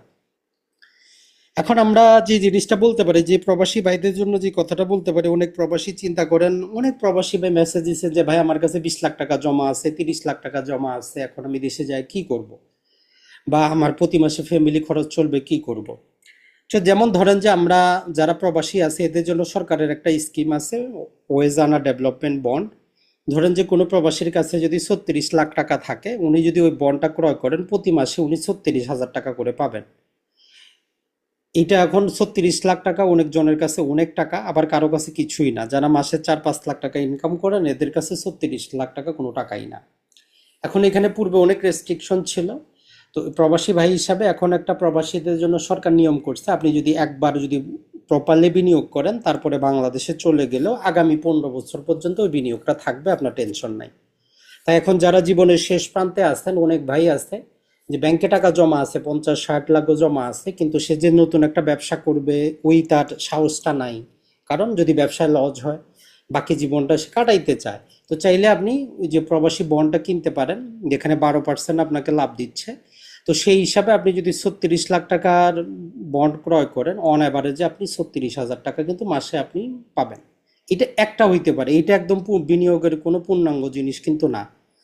অথবা যেটা করতে পারেন, যারা এখন অ্যাক্টিভ ব্যবসায় আছেন, যারা চান না যে আমি আজকে 1 লাখ টাকা বিনিয়োগ করব, শেয়ার বাজারে কমে গেল, আপনার মূলধনটা আপনি প্রবাসী বন্ডে খাটান। ধরলাম যে আপনি 12 লাখ টাকা দিলেন, বছরে আপনি ধরেন যে প্রতি মাসে আপনি 12,000 টাকা করে পাবেন। আপনার মূলধন ঠিক থাকলো, ওই 12,000 টাকা আপনি শেয়ার বাজারে ইনভেস্ট করেন, আপনার টেনশনের কোনো কারণ নাই। আপনি যে অ্যাক্টিভ কাজ করতেছেন ওইটা করতে থাকেন। 12 লাখ টাকা আপনি দিচ্ছেন, ওই প্রবাসী বন্ড থেকে আপনার অ্যাকাউন্টে প্রতি মাসে 12,000 টাকা চলে আসবে। ওই 12,000 টাকা দিয়ে আপনি প্রতি মাসে শেয়ার কিনেন, আপনার তো আর কোনো টেনশন নাই। তাহলে এই কাজটা আপনারা করতে পারেন যারা ভয় পাচ্ছেন যে আমি বিনিয়োগ করব কি হয়ে যাবে। যখন আপনি 1-2 বছর দেখবেন যে না, জিনিসটা আপনার বেনিফিট হচ্ছে, তখন আপনার টাকা আছে, আপনি ঢুকে যান, কোনো সমস্যা নেই। কিন্তু শেয়ার বাজারটা বুঝে, বিনিয়োগের ধরনগুলো বুঝে তারপরেই যাবেন, এই কথাটা বলবো। শুধু লাভের আশায় গিয়ে লাভ নাই, জীবনে যেমন লাভও হয় লজও হয়। তবে শেয়ার বাজারে একটা ভালো দিক, আমরা লটারি কিনলে লটারির ডেটটা চলে গেলে ওই লটারির 1 টাকা আর টাকাও কিন্তু থাকে না, কিন্তু শেয়ার বাজারে হচ্ছে 100 টাকার শেয়ার যদি 1 টাকাও হয়, যদি কোম্পানিটা চালু থাকে, এইটাই আপনার 10,000 টাকাও হইতে পারে। আপনি যতদিন বিক্রি না করবেন, ওইটাকে আমরা বলি যে আনরিয়েলাইজড লস। শেয়ার বাজারে আনরিয়েলাইজড গেইন, আনরিয়েলাইজড লস হয়, মানে যতদিন আপনি বিক্রি না করবেন ততদিন প্রকৃতপক্ষে আপনার কোনো লস হয় নাই। এই জিনিসটা বুঝতে হবে। কিন্তু বাংলাদেশে সমস্যা হচ্ছে, বাংলাদেশে শেয়ার বাজারটা হচ্ছে যারা ট্রেডিং করে, মানে আপনার কাছে 50 লাখ টাকা আছে, আপনি কিছু করতে পারেন না, বড় ভাইয়ের বুদ্ধি নিয়ে ঢুকলেন, বলল যে এই কোম্পানির শেয়ার কিনো, 10 দিনের মধ্যে 20 গুণ বাড়বে, আপনি কিনছেন, বাড়ছে, বড় ভাইও হ্যাপি, আপনিও হ্যাপি। তারপরের দিন বুদ্ধি দিল যে আরো 1 কোটি টাকা নিয়ে আসো, তাইলে ব্যাংক থেকেও নিয়ে আসো, কি হবে, মাত্র 10 দিনে টাকা ডবল। ব্যাংক থেকেও লোন করছেন, এবার 1.5 কোটি দিয়েছেন ইনভেস্ট করে, এইবার শেয়ারের দাম আরো কমে গেছে 20%। আপনার মূলধনই নাই, এখন আপনি তো লোনে নিছেন, নিজের টাকাও না, তখন আপনি বাধ্য হয়ে কম দামে বিক্রি করে চলে আসতে হয়। তখন আপনি কি করবেন? আত্মহত্যা করা ছাড়া কোনো উপায় নাই। তো 1 নম্বর কাজ হচ্ছে, শেয়ার বাজারে ঋণ করে, লোন করে, বাড়ি বিক্রি করে কোনো টাকা দেওয়া যাবে না। যেটা আপনি জীবনে সেভিং করতে পারবেন, প্রতি মাসে ডিপিএস করেন, সেই টাকাটা আপনি বিনিয়োগ করতে পারেন। বাংলাদেশের শেয়ার বাজার বিশ্বের সবচেয়ে ভালো একটা শেয়ার বাজার এই জন্য, এখানে আপনি একটা শেয়ার ক্রয় করতে পারেন। এখন তো 1 টাকায় বাংলাদেশে শেয়ার পাওয়া যায়, কিন্তু বিশ্বের অনেক দেশ আছে, যেমন যারা দুবাইতে বিনিয়োগ করবেন, এখানে একটা কন্ডিশন আছে, সর্বনিম্ন 300 দিরহামের কোনো নিচে শেয়ার কিনতে পারবেন না। মানে বাংলাদেশি টাকায় হিসাব করলে প্রায়, আমরা যদি হিসাব করি, মোটামুটি এখানে আমাদের প্রায় 12,000, 10,000-এর উপরে, এর কমে আপনি কিনতে পারবেন না। কিন্তু বাংলাদেশে আপনি 10 টাকারও একটা শেয়ার কিনতে পারবেন। তো এই জন্য যারাই আসতে চান তাদেরকে আমরা বলবো, যাদের ভয় আছে, তারা 1,000 টাকা বাজেট রাখেন আপনি, 150 টাকা আপনার ধরেন যে বিও অ্যাকাউন্ট খুলতে যাবে, বাকি 850 টাকা আপনার মূলধন। এইটা দিয়ে আপনি 6 মাস শেয়ার বাজারে শুধু ঘুরেন, নলেজটা অর্জন করেন, কিভাবে কাজ করে, কোন কোম্পানিটা ভালো, ক্রয় করেন, বিক্রয় করেন, নিজে অভ্যস্ত হয়ে যান। যখন এখন আর আপনার ফেসবুক চালাইতে ভয় লাগে না, আগে কিন্তু ভয় লাগতো। অ্যান্ড্রয়েড মোবাইল ফোন আপনার ভয় লাগতো, এখন কিন্তু লাগে না। তো ওই জিনিসটা আপনি অভ্যস্ত হয়ে যাবেন, যখন 6 মাস পরে আপনি নিজেই বুঝবেন যে এইটা একটা স্বাভাবিক জিনিস, এটা একটা জীবনের পার্ট, তখন আপনি বিনিয়োগ শুরু করেন, সমস্যা নাই। তাহলে এই পন্থা অবলম্বন করেন। আমি বলছি বলে আপনি শেয়ার বাজারে আসবেন দরকার নাই। 1,000 টাকা বাজেট নিয়ে আপনি 6 মাস শেয়ার বাজারে থাকেন, যেইটা আপনার, আপনি এক্সপেরিমেন্ট করতে চান, সেটা আপনি একটা শেয়ার ক্রয় করেন। এখানে কোনো ধরা বাঁধা নিয়ম নাই। একটা শেয়ার আপনি ক্রয় করলেন, ধরলাম যে আপনি গ্রামীণ ফোনের শেয়ার কিনবেন, জিপি যেটা বলে, আজকের বাজারে চলতেছে সম্ভবত 287 টাকা। আপনি একটা শেয়ার কিনেন, এটার কিনে আপনি রাখে দিলেন, চিন্তা করেন 3 মাস পরে ধরলাম যে সেটা আপনার হইল 300 টাকা, আপনি বিক্রি করে দেন, বুঝার জন্য কয় টাকা লাভ হইল রাখেন। কিছু শেয়ার আছে 2 দিন পরে টাকা বাড়ে যাবে, আপনি বিক্রি করে বের হন, আরেকটা শেয়ার কিনেন। তো এটাতে হবে কি, যে আপনি ওই যে টাকা পয়সা লস করে যে জ্ঞানটা অর্জন করতেন, 1,000 টাকা বাজেটে 1,000 টাকা কাউকে ফি দেওয়ার বিনিময়ে আপনি টোটাল নলেজটা পাইলেন, আর এটার জন্য কোথাও যাইতে হবে না। আপনার যে 10,000 টাকার হাতের অ্যান্ড্রয়েড মোবাইল ফোন আছে, এটা দিয়েই বিশ্বের যে কোনো প্রান্তে বসে সম্ভব। এটা হচ্ছে মূল কথা। আশা করি যে এর চাইতে সহজ আর কিছু আপনার নাই। আপনি 1 টাকাও খালি 1,000 টাকায় বাজেট রাখবেন, অন্য কোনো বাজেটের আপনার দরকার নেই। এই জিনিসটা মনে রাখবেন। এখন যারা দেশে আছেন, তারা আমরা যেটা বলবো, যে আপনি কি করতে পারেন, আপনার টাকা পয়সা আছে, আপনি রিস্ক নিতে রাজি না, তাহলে আপনি সঞ্চয়পত্রে বিনিয়োগ করেন, আপনি সরকারি ট্রেজারি বন্ডে বিনিয়োগ করেন। ওই বিনিয়োগ থেকে যে টাকাটা আসতেছে, আপনি অ্যাক্টিভ চাকরির পাশাপাশি ওই টাকাটা শেয়ার বাজারে লাগান, অন্তত আপনার মানসিক শান্তি থাকবে যে আপনার মূলধনটা ঠিক আছে। যেহেতু আপনি ভয় পাচ্ছেন, তো মূলধন ঠিক থাকলেও 1 বছর আপনি ওই বিনিয়োগের টাকাটা, লাভের টাকাটা বিনিয়োগ করে দেখেন যে আসলে আপনি কিছু বুঝতেছেন কিনা। যদি বুঝে না আসে, আপনি বাদ দেন, কারণ সবার জীবনে সবকিছু হবে এমন কোনো কথা না। তাহলে যারা প্রবাসী আছেন, প্রবাসী বন্ডের লাভের টাকাটা আপনি বিনিয়োগ করেন। যারা দেশে আছেন, দেশে নানা প্রকার সঞ্চয়পত্র পাওয়া যায়, ওই লাভের টাকাটা আপনি বিনিয়োগ করেন, যাতে আপনার মূলধন সেফ থাকে, যেহেতু আপনি এখনো বুঝেন না, টেনশনে আছেন। এই কাজটা আপনারা লাগান, আশা করি উপকৃত হবে। এখন আমরা যদি যাওয়ার চেষ্টা করি, সেটা হচ্ছে যে 1 নম্বরে আমরা বলে দিছি, আজকে থেকে সেভিং বলে কিছু নাই, যা করবেন সব আপনি ইনভেস্ট করবেন। টাকা বাঁচিয়ে আপনি ওই যে আপনার লকারে রাখবেন, টাকা লস দিবে, কারণ দ্রব্যমূল্যের ঊর্ধ্বগতি, আমরা যেটা আপনাদেরকে বলছি। এখন এইটার জন্য বিশ্বে একটা সূত্র আছে, রুল নাম্বার 70। আর 72, এই সূত্রটা মনে রাখবেন, তাইলে জটিল আপনার ক্যালকুলেটরের দরকার নাই। একদম সাধারণ মানুষ হিসাবে আপনি বলে দিতে পারবেন টাকাটা ডবল করতে কতদিন লাগবে আর আপনার টাকা অর্ধেক হইতে কতদিন লাগবে। এখন এই যে 78 72 দুটো একই শব্দ, 70 দিয়ে করলে ভগ্নাংশ আসে, 72 দিয়ে করলে ভগ্নাংশ আসে না, এটাই পার্থক্য, আর কিছু না। যেমন ধরেন যে আপনার কাছে 20 লাখ টাকা আছে, আপনি চাচ্ছেন টাকাটা ডবল করবেন, যে আমি 20 লাখ টাকা 40 লাখ টাকা করতে চাই, তাহলে কতদিন লাগবে? তাইলে আপনি এখন কত পার্সেন্ট এটা বিনিয়োগ করতে পারতেছেন। ধরেন যে যদি কোনো প্রবাসী ভাই প্রবাসী বন্ড বিনিয়োগ করে 12% পাওয়া যায়, তাহলে আপনার কত বছর লাগবে এটা দ্বিগুণ হইতে? তো এই সূত্র আপনার ক্যালকুলেশন করার দরকার নেই। এই সূত্র আপনি কি করবেন, এই যে 70 অথবা 72 যেটা দিয়ে ভাগ দেন, 72 দিলে ভালো রাউন্ড ফিগার আসে। আপনি এই যে 72কে ভাগ দেন আপনি 12 দিয়ে, 12% আপনি বিনিয়োগ করতে পারছেন, একটা রাউন্ড ফিগার আসবে, সেটা হচ্ছে 6 বছর। তার মানে 6 বছরে আপনার টাকাটা ডবল হবে, সহজ সূত্র। এখন ধরেন যে আপনার কাছে 12 লাখ টাকা আছে, আপনি কিচ্ছু করেন নাই, লকারে রেখে দিচ্ছেন, আপনার বাসার লকারে। তাইলে আপনি বাংলাদেশের দ্রব্যমূল্যের ঊর্ধ্বগতি 8%, তাহলে এটাকে কি করেন, আপনি 8 দিয়ে ভাগ দেন, মানে আগামী 12 বছরে আপনার 12 লাখ টাকার মূল্য হবে 6 লাখ টাকা। 50% মূল্য আপনার চলে গেছে, আপনি কিছু করেন নাই। এই দুটা জিনিস জীবনে বুঝবেন, যে কিছু না করাও বাংলাদেশি হিসাবে 8% লস, যদি টাকাটা ধরেও রাখেন।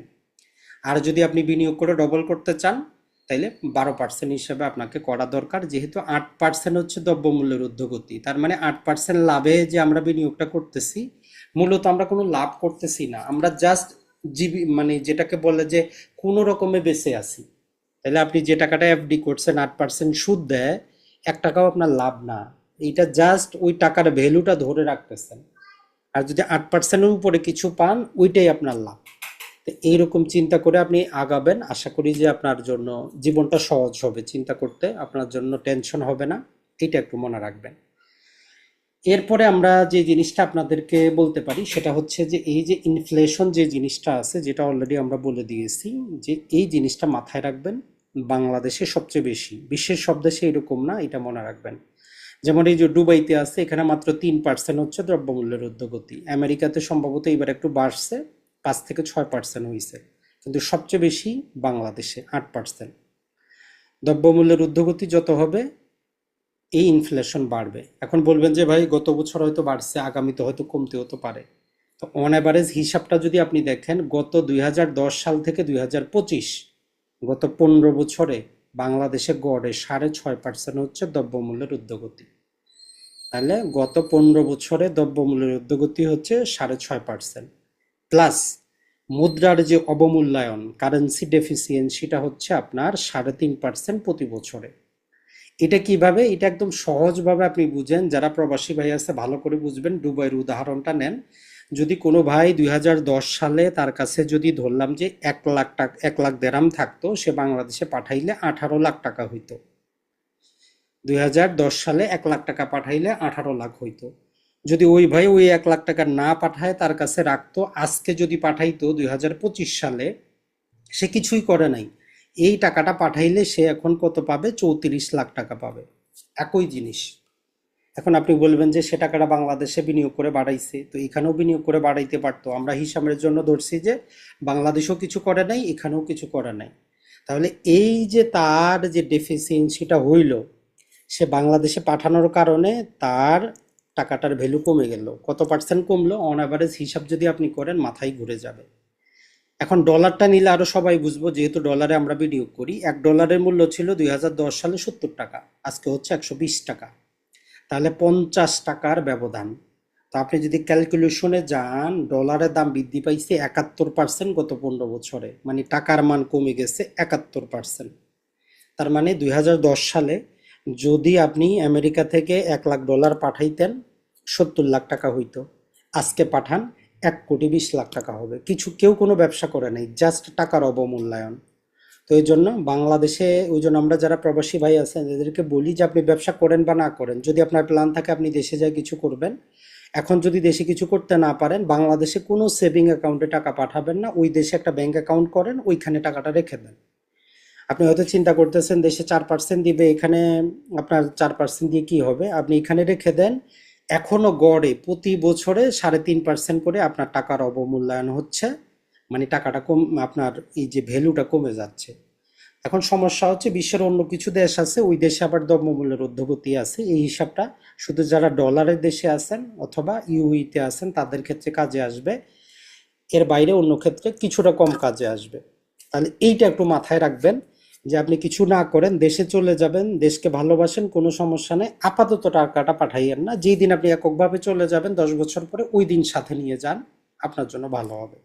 অথবা যেই দেশে আছেন সেই দেশে এমন কোনো স্থিতিশীল জিনিসে বিনিয়োগ করে রাখেন, যেমন আপনি প্রতি মাসে ধীরে ধীরে গোল্ড ক্রয় করে রেখে দেন আপনার কাছে, যাওয়ার আগে বিক্রি করে আপনি চলে যাবেন। তখন আপনি দেখেন কিছু না করেও, এখানে যেমন হইলো 2010 সালে যদি এই ঘটনা হইতো, আপনি দেখতে পারলেন যে দ্বিগুণ, কিছু না করেও ডবল টাকা আপনি বাংলাদেশি টাকায় কনভার্ট করতে পারছেন। এই জিনিসটা একটু মনে রাখবেন। এইটা হচ্ছে যে কারেন্সি ডেফিসিয়েন্সি বাংলাদেশে বেশি। তাহলে আমরা এখন কি করতে পারি? আপনি বলবেন যে দেখেন, সেভিং অ্যাকাউন্টে রাখেন, 4 থেকে 6% মুনাফা পাবেন। মানে সেভিং অ্যাকাউন্টে টাকা রাখেন, নিজের লস নিজে করতেছেন, নিজের পায়ে নিজে কুড়াল মারতেছেন। তাহলে 1 নম্বর কথা হচ্ছে, যে টাকা আপনার ফ্যামিলি খরচের জন্য দরকার সেটাই শুধু সেভিং অ্যাকাউন্টে রাখবেন। এর বাইরে কোনো টাকা সেভিং অ্যাকাউন্টে রাখা যাবে না। বাস্তব আপনার সামনে প্রমাণ। এফডি যদি আপনার 8%-এর উপরে দেয় এফডি করবেন, না হলে এফডি বন্ধ। যদি এফডি 8%-এর উপরে না দেয় আপনি বের করে ফেললাম। বাংলাদেশের সবচেয়ে ভাওতাবাজি বিজনেস হচ্ছে বিমা ব্যবসা। বাংলাদেশে বিমা হচ্ছে সবচেয়ে ভাওতাবাজি। কোনো বিমা আপনি করবেন না, বিমা হচ্ছে 1 নাম্বার লজের কাজ। আপনার থেকে বিমার টাকা টাকা নেয়, নিয়ে তারা ওই যে শেয়ার বাজারে লাগায়, সরকারি বন্ডে লাগায়, এইটা ছাড়া আর কিছু না। আর সারা জীবন আপনি দেন, যখন আপনি ওইটা ক্লেম করতে যান 100-র মধ্যে 50টা কোম্পানি আপনাকে দেয়ই না। পত্রিকার নিউজ দেখেন, আপনি 15 বছর যে টাকাটা বিমাতে দেন, 15 বছর পরে ম্যাচিওর হইলে আপনারে টাকা দেয় না, আপনার টাকাই আপনারা দেয় না। তো এই জন্য বিমা একদম বন্ধ। সেভিং অ্যাকাউন্টে শুধু ওই টাকা রাখবেন যেটা আগামী 3 থেকে 6 মাস আপনার ফ্যামিলি খরচের জন্য লাগবে, ওই টাকাটা আপনি সেভিং অ্যাকাউন্টে রাখবেন। এনি টাইম আপনি লিকুইড হিসাবে ব্যবহার করবেন। এখন বাকি টাকা নির্ভর করবে আপনার ইনকামের উপর।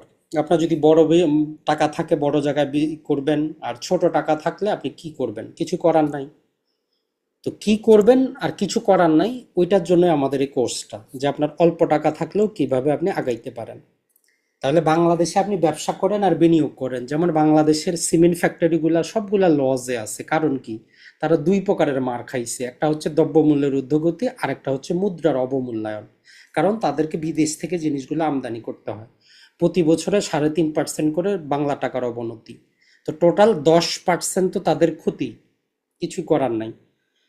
এই জন্য বাংলাদেশে আপনি যে ব্যবসায়ী করেন, এই দুটা জিনিস মাথায় রাখবেন, যে একটা হচ্ছে আমার ইনফ্লেশন আর একটা হচ্ছে কারেন্সি ডেফিসিয়েন্সি। এই দুটা কম্বাইন করলে 10% করে আমার ক্ষতি। তার মানে আমি এখন যে ব্যবসায়ী করি, যেটাই করি, যদি 10%-এর উপরে আমাকে লাভ না দেয়, আমি প্রতিদিন নিজের ক্ষতি নিজে করতেছি। সিম্পল ক্যালকুলেশন এটা, এটা কোনো গাণিতের দরকার নাই, কোনো সূত্রের দরকার নাই, বাস্তব আপনার কাছে প্রমাণ। তাহলে এখন যে জিনিসটা, সেটা হচ্ছে যে আপনি করবেনটা কি? তাহলে বলবেন যে ভাই দুঃখের কথা তো অনেক বললেন, এখন সুখের কথা বলেন যে আমি করবোটা কি। তো জাস্ট এই অংশটা আর মাত্র 15 থেকে 20 মিনিট, এরপরে আমরা শেষ করে দিব, আপনাদের প্রশ্ন নেওয়ার চেষ্টা করব যে এখন আমরা করবোটা কি। কারণ আমরা তো দুঃখের জিনিস অনেক দেখলাম, এখন সুখের জিনিস একটু দেখার চেষ্টা করি। তাহলে বলি যে আপনি একটা ব্যবসা করতে পারেন, যে ব্যবসা আপনি 10%-এর উপরে লাভ করতে পারবেন, ওই কনফিডেন্স আপনার থাকে যদি খুঁটিনাটি জানা থাকে। দ্বিতীয় হতে পারে যে আপনি যদি জায়গা জমিতে বিনিয়োগ করতে পারেন, যেখানে আপনি চিন্তা করবেন যে এই জায়গা আমাকে 10%-এর উপরে বাৎসরিক আমার ক্যাপিটাল গেইন দিবে, তাহলে আপনি এটাও করতে পারেন। শেয়ার বাজারে আসারও আপনার কোনো দরকার নাই। অথবা আপনি যদি ব্যাংকের লেভারেজ ব্যবহার করতে পারেন, আপনি নিজের টাকা দিয়ে ফ্ল্যাট কিনে কোনো দিনও বড় লোক হইতে পারবেন না, ক্ষতি করবেন। আপনার 1 কোটি আছে, 2টা ফ্ল্যাট কিনবেন, নিজের পায়ে নিজে কুড়াল মারতেছেন। 1 কোটি আছে, আপনি 10টা ফ্ল্যাট বুকিং দিবেন। এই যে ব্যাংকের লেভারেজ বলে, যেটাকে আমরা সহজ ভাষায় লোন বলি, আধুনিক স্মার্ট বিনিয়োগে লোন বলে কিছু না। একটা হচ্ছে মার্জিন আর একটা হচ্ছে লেভারেজ ব্যবহার করা। লোন হচ্ছে পুরাতন শব্দ, তাহলে আজকে থেকে লোনের পরিবর্তে ব্যবহার করবেন মার্জিন অথবা লেভারেজ। কারণ দেখেন অনেক ক্ষেত্রে শব্দ চয়নটাও মানুষের মন মানসিকতা কিন্তু চেঞ্জ করে দেয়। তো এই জন্য ফ্ল্যাটগুলো আপনি বিনিয়োগ করবেন, যেখানে 2টা কেনার টাকা আছে আপনি 4টা বুকিং দিবেন। ও বাকি 2টা টাকা ব্যাংক থেকে লেভারেজ নেবেন আপনি। এখন বলবেন যে ভাই আমাকে কি দিবে? তো অবশ্যই দিবে যদি আপনি যাবতীয় কন্ডিশন ফুলফিল করেন। সর্বশেষ আসি, আপনি স্টক মার্কেটে আসেন, শেয়ার বাজারে আসেন, এই কয়টা কিন্তু আপনি করতে পারেন। এখন বলবেন যে ভাই সবার যে ব্যাড নিউজ শুনে শুনে আমাদের তো জীবন শেষ। তো চলেন এখন সর্বশেষ পন্থায় দেখি যে আসলে শেয়ার বাজার কিভাবে কাজ করে। আজকে আমরা জাস্ট একটু বেসিক ধারণা দিব, যেহেতু অনেকেই আছেন জয়েন করছেন মোটামুটি। তো এইখানে মূল যে কাহিনীটা ঘটে সেটা আমরা একটা বোঝার চেষ্টা করি। শেয়ার বাজারে মূলত আপনি 3 প্রকারের বিনিয়োগ করতে পারেন, 3 প্রকারের। একটা হচ্ছে কেমন, যেমন আপনি বিয়ে শাদী করেন, একটা মেয়েকে পছন্দ করেন, সবকিছু যাচাই বাছাই করে বিয়ে শাদী করছেন, আপনার বাসায় স্ত্রী নিয়ে আসছেন, ভালো হোক খারাপ হোক যেভাবেই হোক জীবনটা কাটিয়ে নেন। কারণ আপনার তার থেকে সন্তান আসছে, আপনার একটা ভবিষ্যৎ হইছে, সামাজিক মর্যাদা হইছে। শেয়ার বাজারেও কিছু কোম্পানি আছে যেগুলো আপনি সিলেক্ট করতে পারেন, ওইগুলার লাভে থাক লজে থাক দীর্ঘমেয়াদে আপনাকে সে আপনার ফ্যামিলির মতো করেই আপনাকে একটা আর্থিক স্বাধীনতা দিবে। এইরকম ইনভেস্টর বাংলাদেশে খুব কম, যে দীর্ঘমেয়াদে ধরে রাখতে পারে কোম্পানিটা বাড়ুক আর কমুক। এখন আপনি আপনার ফ্যামিলির সাথে চিন্তা করবেন যে আপনি যেই শেয়ারটা চুজ করতেছেন ওইটা যে বিয়ে করার সময় যেমন যাচাই বাছাই করছেন ওই রকম যাচাই বাছাই করে যদি লেগে থাকতে পারেন আপনি লাভবান হবেন। কেন হবেন? শেয়ার বাজার একটা সূত্র কি জানেন? আপনার নিজের ব্যবসা 100 টাকা লাভ করলে আপনি 100 টাকায় নিজে ব্যবহার করতে পারেন। শেয়ার বাজারের একটা জিনিস হচ্ছে, যেমন 100 টাকা যদি কোনো কোম্পানি লাভ করে, সে 100 টাকা তার শেয়ার হোল্ডারদেরকে দেয় না, সে চায় তার ব্যবসাটা বাড়াইতে, গ্রো করতে। এখন এইরকম তো প্রতিটা ব্যবসায়ী আর কোনো লাভাংশই দিবে না, তো আমরা শেয়ার কিনে লাভ কি? তো এই জন্য গভর্নমেন্ট একটা রুল করে দিয়েছে যে কমপক্ষে 30% আপনি দিবেন, বাকি 70% আপনি রেখে আপনি ব্যবসা বাড়ান।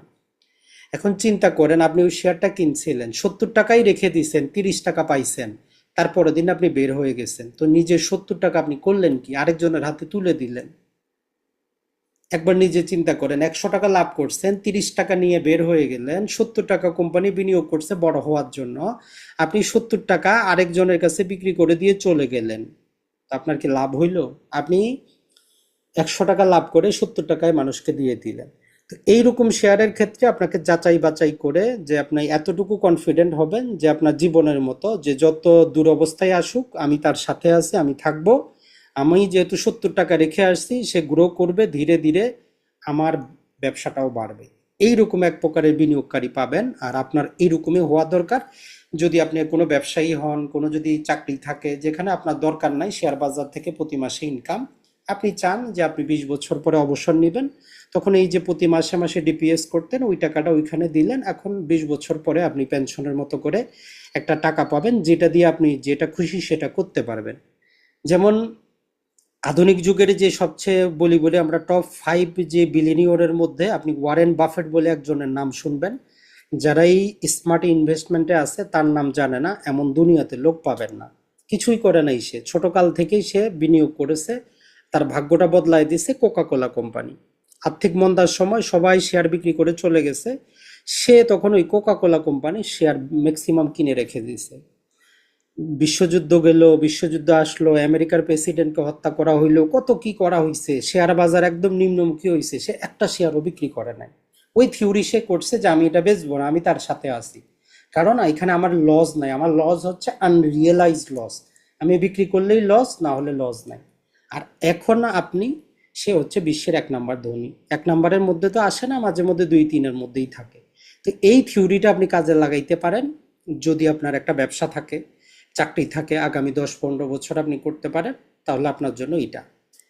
আর একটা হচ্ছে যে আমরা বাৎসরিক চিন্তা করব, যে ঠিক আছে আমি 1 লাখ টাকা দিলাম, 1 বছরে আমি কত টাকা পাচ্ছি, আমার 2 দিক থেকে লাভ আসবে। এখন এই 2 দিকের লাভের জিনিসটা বুঝতে হলে আপনাকে কিছু টেকনিক্যাল জ্ঞান লাগবে। যেমন আপনি একটা মেয়েকে পছন্দ করেন, ওই বাসার মেয়েকে আপনি পছন্দ করছেন, সবকিছু ভালো লাগছে, এখন ধরেন যে ওই মেয়ের বাবা মারা গেছে, তো ওই দিনকে তার বিয়েটা হবে, আপনাকে একটু অপেক্ষা করতে হবে যে তার একটু শোকের দিনগুলা যাক। অথবা তার এসএসসি পরীক্ষা চলতেছে, ইন্টার পরীক্ষা চলতেছে, আপনি অপেক্ষা করেন 1 মাস। তো শেয়ার বাজারেও হচ্ছে, আপনি হুট করে 20 লাখ টাকা আছে ঢুকাই দিতে পারবেন না আপনি, কারণ শেয়ার বাজারটা কখনোই এইভাবে উপরের দিকে যায় না, এটা উপরে নিচে করে করে যায়। এই জন্য আপনাকে সঠিক সময়ের অপেক্ষা করতে হবে, যে যদিও কোম্পানি ভালো কিন্তু ওই কোম্পানিতে আমি যখন তার এই নিম্নমুখী প্রবণতা তখন আমি এন্ট্রি নিব। এটাই হচ্ছে দায়িত্ব। এখন আপনার 1 লাখ টাকা আছে, আপনি কি করলেন, এই উদ্যমুখিতে আপনি কিনে বসে আছেন। আগামী 6 মাসে এটা কমবেই কমবে। দুনিয়ার কোনো বিনিয়োগকারী বলতে পারবে না তার শেয়ারের দাম বাড়বে। আগামী 6 মাস আপনার 1 লাখ টাকা 80,000 টাকা হবেই হবে। এখন আপনি যদি জানেন আপনি বসে থাকবেন যে টেনশন নাই বাড়বে, কিন্তু আপনি যদি না জানেন আপনি কি করবেন, বিক্রি করে বের হয়ে যাবেন, তো আস্তাগফিরুল্লাহ পড়ে বলবেন যে আমার অন্য ব্যবসায়ী ভালো। এই যে জিনিসটা আপনাদেরকে আমরা বললাম, এই যে শেয়ার বাজার রিলেটেড ইন্টারন্যাশনালি অনেক ট্রেডিং দেওয়া হয়, আপনি চাইলে অনলাইনেও পাবেন। যেহেতু আপনার ডুয়েল কারেন্সি থাকলে আপনি পেমেন্ট করে শেয়ার বিজনেস কিভাবে করে কিভাবে কাজ করে ট্রেনিং নিতে পারেন। সর্বনিম্ন $500 থেকে $1500 হচ্ছে কোচিং ফি। তো $500 যে আপনি হিসাব করেন বাংলাদেশে কত টাকা হয়, প্রায় আপনার 50 থেকে 1 লক্ষ টাকা দিয়ে আপনি ট্রেনিংটা নিতে পারেন। বাংলাদেশে অনেকেই আছে নেয়, তবে বাংলাদেশে যারা ট্রেনার আছে এদের হচ্ছে কি, ওই যে আপনি দেখবেন যে সবারই হোয়াটসঅ্যাপ গ্রুপ আছে, কিছু করবে না, শুধু বলে দিবে এইটা শেয়ার কিনেন দাম বাড়বে। 2 দিন পরে একটু দাম বাড়লো বলবে যে আমার কথা সঠিক হয়েছে, টাকা ইনকাম করেন। এখন ওই যখন আপনি লোভে পড়ে ঋণ নিয়ে আরো 10 লাখ টাকা ঢুকাইছেন, তারপর দিন আর তার সূত্র কাজ করে না, ডাউন হয়ে গেছে, তখন আপনার লস। তো এই জন্য এইসব কিছু করা যাবে না। আপনি যেই শেয়ারটা কিনবেন আগে নিজে বুঝবেন এই কোম্পানি কি করে, তার ভবিষ্যৎ পরিকল্পনা কি, সে ভবিষ্যতে টিকবে কিনা। এইটা যতদিন পর্যন্ত আপনি অর্জন করতে না পারবেন ওই কোম্পানি আপনার দেখার বিষয় না, যতই সে লাভ করুক আপনার দেখার বিষয় না, আপনি বাদ দেন। আপনি এতগুলো কোম্পানি থেকে ম্যাক্সিমাম, আমাদের কোর্সের উদ্দেশ্য হচ্ছে যে 12টা শেয়ার আমরা আপনাকে যাচাই করে দিব, যেটা আপনি নিজেই বুঝতে পারবেন যে কেন এই 12টা শেয়ারে আমি বিনিয়োগ করব, তার জন্ম ইতিহাসটা কি, প্রতি বছরের লাভটা কি, লসটা কি, কারা পরিচালনা করে। যতদিন পর্যন্ত আপনার হাতের মধ্যে না থাকবে, নামটা শুনলে আপনি বুঝতে পারবেন যে এখান থেকে ব্যবসা শুরু হয়েছে, প্রতি বছর এভাবে গ্রো করছে, মাঝখানে এতটা লস দিচ্ছে, আজকে লাভ করতেছে, ওই শেয়ারগুলোতেই আপনি বিনিয়োগ করবেন। আর আরেক প্রকারের বিনিয়োগকারী হবেন, আপনার এত কিছু দেখার বিষয় না কোন কোম্পানি কি করলো। আপনি 1 লাখ টাকা দিয়ে শুরু করেন। এক্ষেত্রে শেয়ার বাজারে কিছু টেকনিক্যাল জ্ঞান যদি থাকে, সেক্ষেত্রে কিছু ইন্ডিকেটর আপনাকে দেয়, যেহেতু শেয়ার বাজারটা এইভাবে কাজ করে, শেয়ার বাজারটা সরল রেখায় বাড়ে না। ওই ইন্ডিকেটরগুলো আপনাকে বলে দেয় যে এখানে আপনি এন্ট্রি নেন, এখানে বিক্রি করে দেন। তাইলে এখানে মোটামুটি ধরলেন যে কোথাও ম্যাক্সিমাম 3 মাসের মধ্যে আপনি 10% করে প্রফিট করতে পারবেন, যদি সব ঠিক থাকে। তাহলে আপনি ধরেন যে 1 লাখ টাকায় 10,000 টাকা 3 মাসে পাইলেন, পরে আপনি শান্তি মতো বসে থাকেন যতদিন পর্যন্ত এখানে না আসতেছে, না হলে অন্য একটা শেয়ার দেখেন, সেটার মধ্যেও আপনি এইখানে ক্রয় করেন, এইখানে বিক্রি করবেন। ম্যাক্সিমাম হয়তো এখানে 5% পাইলেন, সব সময় যে 10% পাবেন এমন কথা না। এই ইন্ডিকেটরগুলোর জন্য আপনার কিছু নলেজ দরকার। আর এটা অসম্ভব কিছুই না, জাস্ট আপনি মোবাইল যদি চালাইতে পারেন এটাও সম্ভব। তো এইভাবে করে আমরা যদি বলি 1 লাখ, আপনি বাৎসরিক মোটামুটি 30% থেকে 50% আপনি কি করতে পারেন, 1 লাখ টাকায় আপনি ইনকামটা করতে পারেন। তবে এটার জন্য আপনাকে সব প্রতিদিন মার্কেটে বসে থাকতে হবে, একটু দেখতে হবে যে বাজারটা কোথায় যাচ্ছে, কি অবস্থা। এখন এটা কাদের জন্য, যাদের চাকরি বাকরি নাই, যারা সময় দিতে পারবেন তাদের জন্যই। এটা সবার জন্য না, এটাই আমরা বলবো। তো যারা প্রবাসী আছেন অথবা কোনো ব্যবসাপাতি চাকরি করেন, এদেরকে আমরা বলবো যে আপনার জন্য দুইটা হয়। একটা হচ্ছে আপনি দীর্ঘমেয়াদী বিনিয়োগ করতে যান, দেখার বিষয় না শেয়ারের দাম বাড়লো না কমলো। আরেকটা হচ্ছে যদি ইন্টারডে করতে চান তাহলে আপনাকে অবশ্যই জ্ঞান অর্জন করতে হবে। আরেকটা যেটা হচ্ছে যে বাৎসরিক, আপনি কি করলেন, বছরের একটা নির্দিষ্ট সময় বা মাসের একটা নির্দিষ্ট সময় ভালো কিছু যাচাই বাছাই করে শেয়ারটা কিনলেন, বছর শেষে দেখলেন যে একটু দাম বাড়লো, আপনি বিক্রি করে দিয়ে বের হয়ে গেলেন, এটাও আছে। এখন কোন ক্যাটাগরিতে যাবেন সেটা আপনার উপর নির্ভর করে। আর এগুলার জন্য যেটা বললাম যে উপরে দুইটার জন্য কোনো নলেজের দরকার নাই, কিচ্ছু আপনি জানেন না তাও চলবে, শুধু এইটা করতে গেলে আপনার কিছু নলেজ লাগবে। আর এইটা আপনার কিছু ক্যাপিটালও লাগবে। আপনি যদি 50 লাখ টাকা দিয়ে আসতে পারেন আপনার জন্য ভালো, 1 কোটি টাকা নিয়ে আসতে পারলে আরো ভালো। আর শেয়ার বাজারে একটা সুবিধা হচ্ছে, আপনি ওই যে টাকাটা জমা দিলেন যতদিন বের না করতেছেন আপনার উপর কোনো ট্যাক্স নাই। আপনি একটা জমি বিক্রি করেন, ওই যে দেখবেন যে সরকার 12% 15% ইনকাম ট্যাক্স নিয়ে নিচ্ছে, কিন্তু শেয়ার বাজারে আপনি যে ওই লাভটা করলেন 10%, যতদিন আপনি ওই লাভটা বের না করতেছেন আপনার উপর কোনো ট্যাক্স নাই। এটা একটা সুবিধা। আপনি যদি 1 কোটি টাকা ধরলাম যে এক মাসে আপনি 3 লাখ টাকা লাভ করলেন, আপনার বের করার দরকার নাই, ওই 3 লাখ টাকা সহ আপনি আবার বিনিয়োগ করেন, সরকারও এখান থেকে কোনো টাকা পয়সা নেয় না। তাহলে আজকে থেকে আমরা জাস্ট সিম্পলি, যারা কিচ্ছু বুঝেন না, যাদের টেকনিক্যাল নলেজ নাই, জ্ঞান নাই, ব্যবসাপাতি করেন, চাকরি বাকরি করেন, ভয় ভীতি, আপনি যে টাকাটা ডিপিএস করেন, ধরলাম যে আপনি প্রতি মাসে 10,000 টাকা ডিপিএস করেন আপনার ছেলের জন্য, 20 বছর পরে বা 15 বছর পরে, এখন ছেলে ক্লাস 1-এ পড়ে, 15 বছর পরে তার একটা শিক্ষা বিমা করতেছেন 10,000 টাকা করে। ওই শিক্ষা বিমাটা আজকে থেকে বাদ দেন। ওই 10,000 টাকা দিয়ে আপনি কি করেন, ভালো যাচাই করে যে কোম্পানিটা আপনাকে গ্রোথ দিবে এরকম একটা কোম্পানির আপনি শেয়ার কিনেন। জাস্ট একটা উদাহরণের জন্য যদি আমরা বলি, নর্মালি বাংলাদেশে অনেকে চিন্তা করে সুদী ব্যবস্থা, ওই জন্য ইসলামিক ব্যাংকে লেনদেন করে। তো আপনি ইসলামিক ব্যাংকে টাকাটা ডিপিএসটা না করে ওই ইসলামী ব্যাংকের একটা শেয়ার কিনেন। আপনার যেই ইসলামিক ব্যাংকে আপনি বিশ্বাস করেন, টাকা রাখেন, ওই ব্যাংকে টাকা না রাখে ওই ব্যাংকেরই একটা শেয়ার কিনেন। আপনি ওই ব্যাংকেরই একটা অংশীদার হন। আজকের বাজারে অন অ্যাভারেজে সম্ভবত প্রতি শেয়ার ইসলামিক ব্যাংকে 40 টাকা চলতেছে। তো 10,000কে যদি আপনি 40 দিয়ে ভাগ দেন, আপনি 250টা শেয়ার কিনলেন প্রথম মাসে। আর অপরপক্ষে আরেকজন 10,000 টাকা সে ইসলামিক ব্যাংকে জমা করলো। এখন এইভাবে যদি আপনি 1 বছর করতে পারেন, 3,000 শেয়ার আপনি কিনতে পারবেন ইসলামিক ব্যাংকের। কন্টিনিউ যদি করেন, আপনি 10 বছরে 30,000 শেয়ারের মালিক হইলেন ইসলামিক ব্যাংকের। আর অপরপক্ষে আপনি যদি ওই 10 বছর 10,000 করে দিতেন, আপনি কি করতে পারতেন, সেখানে কত জমাইতেন, 12 লাখ টাকা জমাইতেন। Simple calculation. এখন ধরেন যে একজন ডিপিএস করলো 10 বছর, 12 লাখ টাকা সেখানে জমা করলো, আপনি কত চিন্তা করেন সে ডিপিএস থেকে কত লাভ করবে? ইসলামিক ব্যাংকের যদি আপনি লাভের হার দেখেন, তাইলে আপনি বলবেন যে 4%, 4 থেকে 6%-এর বেশি তারা আজ পর্যন্ত কোনোদিন দিতে পারে নাই নর্মাল সেভিং অ্যাকাউন্টে। 4 থেকে 6%-এর বেশি ইসলামিক ব্যাংক 1983-র পর থেকে আজ পর্যন্ত দিতে পারে নাই। যারা নর্মাল সেভিং ক্যাটাগরিতে অ্যাকাউন্ট করছে দিতে পারে নাই। ডিপিএস এর ওই অবস্থা। তারা দেয় কোনটাতে, ওই যে ওয়াকফ একটা অ্যাকাউন্ট করছে ওইখানে 9% দেয়। এটা ছাড়া ওই হজের জন্য সেভিং, সেখানে 8% দেয়, কিন্তু সাধারণ ক্যাটাগরিতে তারা দেয় না। এখন ধরেন আপনি কি করছেন, ডিপিএস না করে আপনি শেয়ার কিনছেন। এখন আপনার অবস্থাটা কি হয় আপনি দেখেন, যে হিসাবে শেয়ারটা চলছে সেই হিসাবে। এখন এই যে আপনি আজকে 40 টাকা করে শেয়ারটা কিনতেছেন, যদি তাদের গ্রোথটা ঠিক থাকে, ফান্ডামেন্টাল ঠিক আছে, এটা আগামী 10 বছরে ওই 40 টাকার শেয়ার আর 40 টাকায় পাওয়া যাবে না, এটা কমপক্ষে 100 টাকা হবে, কমপক্ষে। এখন 100 টাকা যদি হয়, আপনার কাছে শেয়ার আছে কত, 30,000 শেয়ার আছে। আপনি ক্যালকুলেশন করেন, 30,000 গুণন 100 দেন, 30 লাখ টাকা শুধু আপনার ওই শেয়ারটারই দাম, আপনি এখনো বিক্রি করেন নাই। আর প্রতি বছর বছর এখন পর্যন্ত ইসলামী ব্যাংকের যে অবস্থা, একদম কমপক্ষে যে তারা ধরলাম যে 10% ডিভিডেন্ড দেয়, মানে ধরেন যে আপনার জাস্ট 1 টাকা করে দেয় শেয়ার প্রতি, একদম সর্বনিম্ন লোয়েস্ট গ্রেড আমরা ধরছি যে 1 শেয়ার প্রতি তারা 1 টাকা করে দেয়। অন এভারেজ যদি ক্যালকুলেশন করেন, 10 বছরে আপনাকে 3 থেকে 6 লক্ষ টাকা তারা লাভ্যাংশ দিবে। এটা যদি আপনি ব্যবহার করে ফেলেন ভালো কথা, আর যদি ওই লাভের টাকাটাও আবার শেয়ার কিনেন, তাইলে তো আরো আপনার সোনায় সোহাগা। তাহলে 30 আর 4, 33 লক্ষ টাকা আপনি এখানে পাচ্ছেন। আর যেই ভাইটা ডিপিএস করেছেন ইসলামী ব্যাংকে 12 লাখ টাকা, উনি ম্যাক্সিমাম আর 15 থেকে 18 লাখের বেশি 1 টাকাও পাবেন না। এইটা হচ্ছে আপনার থিঙ্কিং ব্যবস্থা হওয়া দরকার। যেমন শুধু ইসলামিক ব্যাংকে করতে হবে না, আপনি চাইলে শাহজালাল ইসলামিক ব্যাংক আছে সেটা করেন, সেটা শেয়ারের দাম আরো কম, সম্ভবত আজকের বাজারে 17 টাকা। এখন আপনি ওই শাহজালাল ইসলামিক ব্যাংকে ডিপিএস বন্ধ করে দিয়ে তাদেরই শেয়ার কিনা শুরু করেন। 1,000 টাকা যদি ডিপিএস করতেন, 1,000 টাকার আপনি কি করেন, তাদের শেয়ার কিনেন। এরা বাৎসরিক কম পক্ষে আপনাকে 1 শেয়ার প্রতি 1 টাকা দেয় এখন পর্যন্ত, যেটা গ্রোথও ভালো। 10 বছর পরে দেখেন। তাইলে এই যে ডিপিএস এর চিন্তা যারা করতেছেন যে আমি সুদ খাবো না, আমি হালাল ইসলামী ব্যাংকে ডিপিএস করলাম, আপনি ওই ইসলামী ব্যাংকেরই শেয়ার কিনেন, তার মালিকানা অর্জন করেন।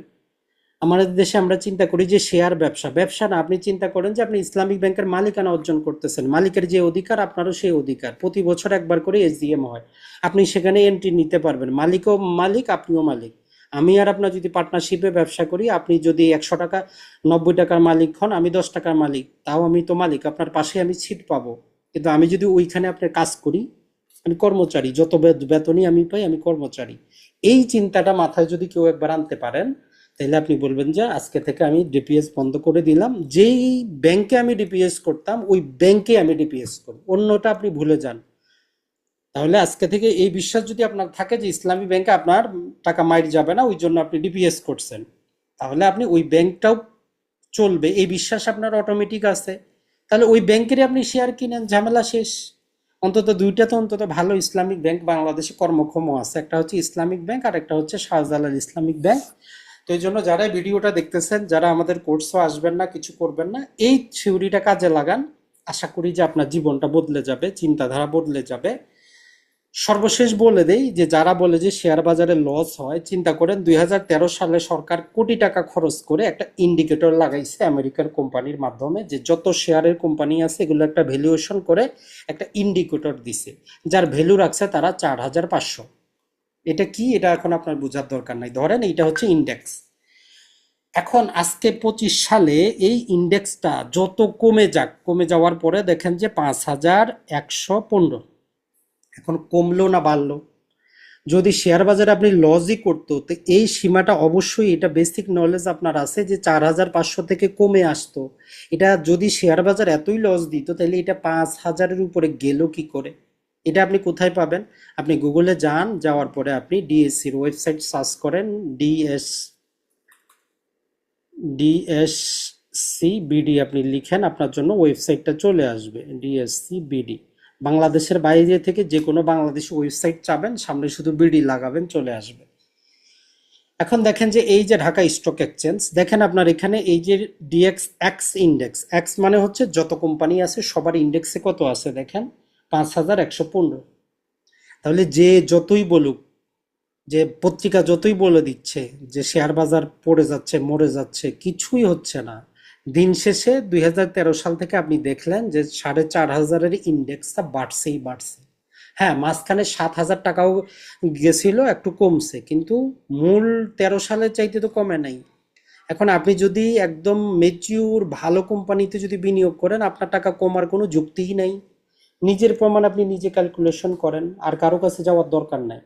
আর একটা কথা বলবো যে শেয়ার বাজারে যেটা বললাম, যে যদি এতই লস দিত মানুষ করতো না, আর যারা যখন লাভ করে আপনার কাছে কিন্তু বলে না, এই জিনিসটা মাথায় রাখবেন। এখন এই ওয়েবসাইটটা কিভাবে কাজ করে, এগুলা দ্বারা কি বোঝায়, এটা তো একটু টেকনিক্যাল নলেজ আপনার লাগবেই। এখন ধরলাম আর যে আরেকটা আপনার টেকনিক্যাল নলেজও নাই, আপনি কি করবেন? যে ভাই আমি এত কিছু বুঝি না, সাধারণ মানুষ, পড়াশোনাও কম, প্রবাসী। আপনার জন্য আমরা সিম্পল একটা ফর্মুলা যেটা দিব, সেটা হচ্ছে যে আপনি যে 12টা কোম্পানি আমরা সিলেক্ট করে দিব, আপনি এই 12টা কোম্পানি যেইটা আপনার ভালো লাগে সেই কোম্পানিটাতে আপনি যে কাজটা করবেন সেটা হচ্ছে যে প্রতি মাসে মাসে আপনি কম বেশি করে যেইটা পারেন সেটা শেয়ার ক্রয় করবেন। দাম বাড়ুক বা কমুক আপনার দেখার বিষয় না। আপনি জানুয়ারিতে ধরলাম যে শেয়ারটার দাম 70 ছিল, আপনি 70 টাকায় কিনেন, ফেব্রুয়ারিতে 80 হয়েছে, 80 টাকায় কিনেন, কারণ আপনার মান্থলি বাজেট ওইটাই। এরপরে মানে দাম বাড়ুক বা কমুক আপনার দেখার বিষয় না, আপনি প্রতি মাসে কিনতে থাকেন, কিচ্ছু করার দরকার নেই। তাহলে অন এভারেজে দেখবেন যে আপনারটা মাত্র 85 টাকায় শেয়ারটা আপনি কিনতে পারতেছেন। তো এটার জন্য আপনার কোনো টেকনিক্যাল নলেজ দরকার নাই, শুধু একটা যাচাই করবেন যে ওই কোম্পানিটা ভালো কিনা, সেটা গত বছরগুলোতে ধারাবাহিকভাবে চলতেছে কিনা। এইটা জেনে শুনে বুঝে যদি প্রতি মাসে আপনি শেয়ারটা কিনতে পারেন, যত দাম বাড়ুক যত কম কমুক আপনার কোনো টেনশন নাই। এই পদ্ধতি আপনারা কাজে লাগাইতে পারেন। এটা হচ্ছে যারা নিয়মিত বিনিয়োগ করতে পারবেন, প্রতিদিন আর প্রতি মাসে আপনি কিনেন, কোনো সমস্যা নেই। আর আমাদের এই কোর্সটার মধ্যে আমরা ওই কাজটাই করব, আপনাদেরকে যে 12টা ভালো শেয়ার আপনাকে যাচাই করে দিব। কেন এটা ভালো আমরা বললাম, তার পক্ষে কারণটা, যুক্তিটা তুলে ধরবো। ওই 12টার মধ্যেও যখন আপনার মনে হবে যে না এখানে আমার কিছু ডাউট আছে কিছু কোম্পানি সম্পর্কে, তখন আমরা একদম লয়েস্ট আর একটা থিওরি আপনাকে প্রয়োগ করে দিব, যেই ভাই সপ্তাহে 7 দিন আপনি 7টা কোম্পানি সিলেক্ট করবেন।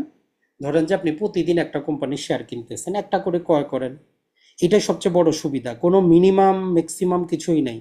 শেয়ার বাজার যেদিন খোলা, মন চাচ্ছে আপনার কাছে 50 টাকা আছে, একটা শেয়ার কিনেন, তারপরের দিন আছে 2টা শেয়ার কিনেন, কোনো ধরা বাঁধা নিয়ম নাই যে এতটা শেয়ার কিনতে হবে। তাহলে আপনি এই থিওরিটা কাজে আপনি লাগাইতে পারেন। তাহলে শেয়ার বাজারে যে জিনিসটা দেখলেন লাভ, যেটা সেটা হচ্ছে যে আপনি বাৎসরিক একটা ডিভিডেন্ড পাবেন, মানে লাভ্যাংশ পাবেন। অন এভারেজে আপনি ধরে নিতে পারেন যে প্রতি শেয়ার প্রতি আপনি 1 টাকা পাবেন, এটা আপনার জাস্ট মিনিমাম আপনি ধরে নেন। পাশাপাশি আপনার ওই কোম্পানিটা ধীরে ধীরে গ্রাজুয়ালি এটা বৃদ্ধি পাবে। যেমন ধরেন যে কেউ যদি 2004 সালে যখন স্কোয়ার ফার্মাটা কি হয়, 2004 সালে যখন তারা শেয়ার বাজারে নিবন্ধিত হয় 10 টাকা ছিল তার ফেস ভ্যালু। আজকে এইটা 215 টাকা বিক্রি হচ্ছে। এর নিকটবর্তী আমরা দেখি যে রবি কোম্পানিটা, আপনি দেখেন 2020 সালের শেষের দিকে তারা আসছে, আজকে তার শেয়ারের দাম 30 টাকা। তাহলে 10 টাকা দিয়ে যেটা আপনি নিছিলেন, যে জায়গাটা নিছেন, ওই জায়গার দামই হচ্ছে 30 টাকা। আর প্রতি বছর তারা কমপক্ষে 1 টাকা করে তারা ডিভিডেন্ডটা দিছে। এর চাইতে আরো দুইটা বাস্তব উদাহরণ দিই, যে গত বছর এই যে হাসিনা সম্ভবত যাওয়ার পরেই একটা ছিল যে টেকনো ড্রাগ বলে একটা ওষুধ কোম্পানি শেয়ার বাজারে আসছে। মূল্য ছিল 10 টাকা, আজকে তাদের শেয়ারের দাম হচ্ছে প্রতিটা শেয়ার সম্ভবত 40 টাকার উপরে। তাহলে 1 বছরে আপনার ক্যাপিটাল গেইনটা কত হইলো আপনি একটু চিন্তা করেন। এখন এই সমস্ত থিওরি বা কোনটা কিনবেন, আমরা বলবো যে কারো কথা কিনবেন না, নিজে একটু বুঝবেন। প্রয়োজনে আগামী 3 মাস আপনি একটা শেয়ারও কিনবেন না, জাস্ট একটু বোঝার চেষ্টা করেন কিভাবে কাজ করে।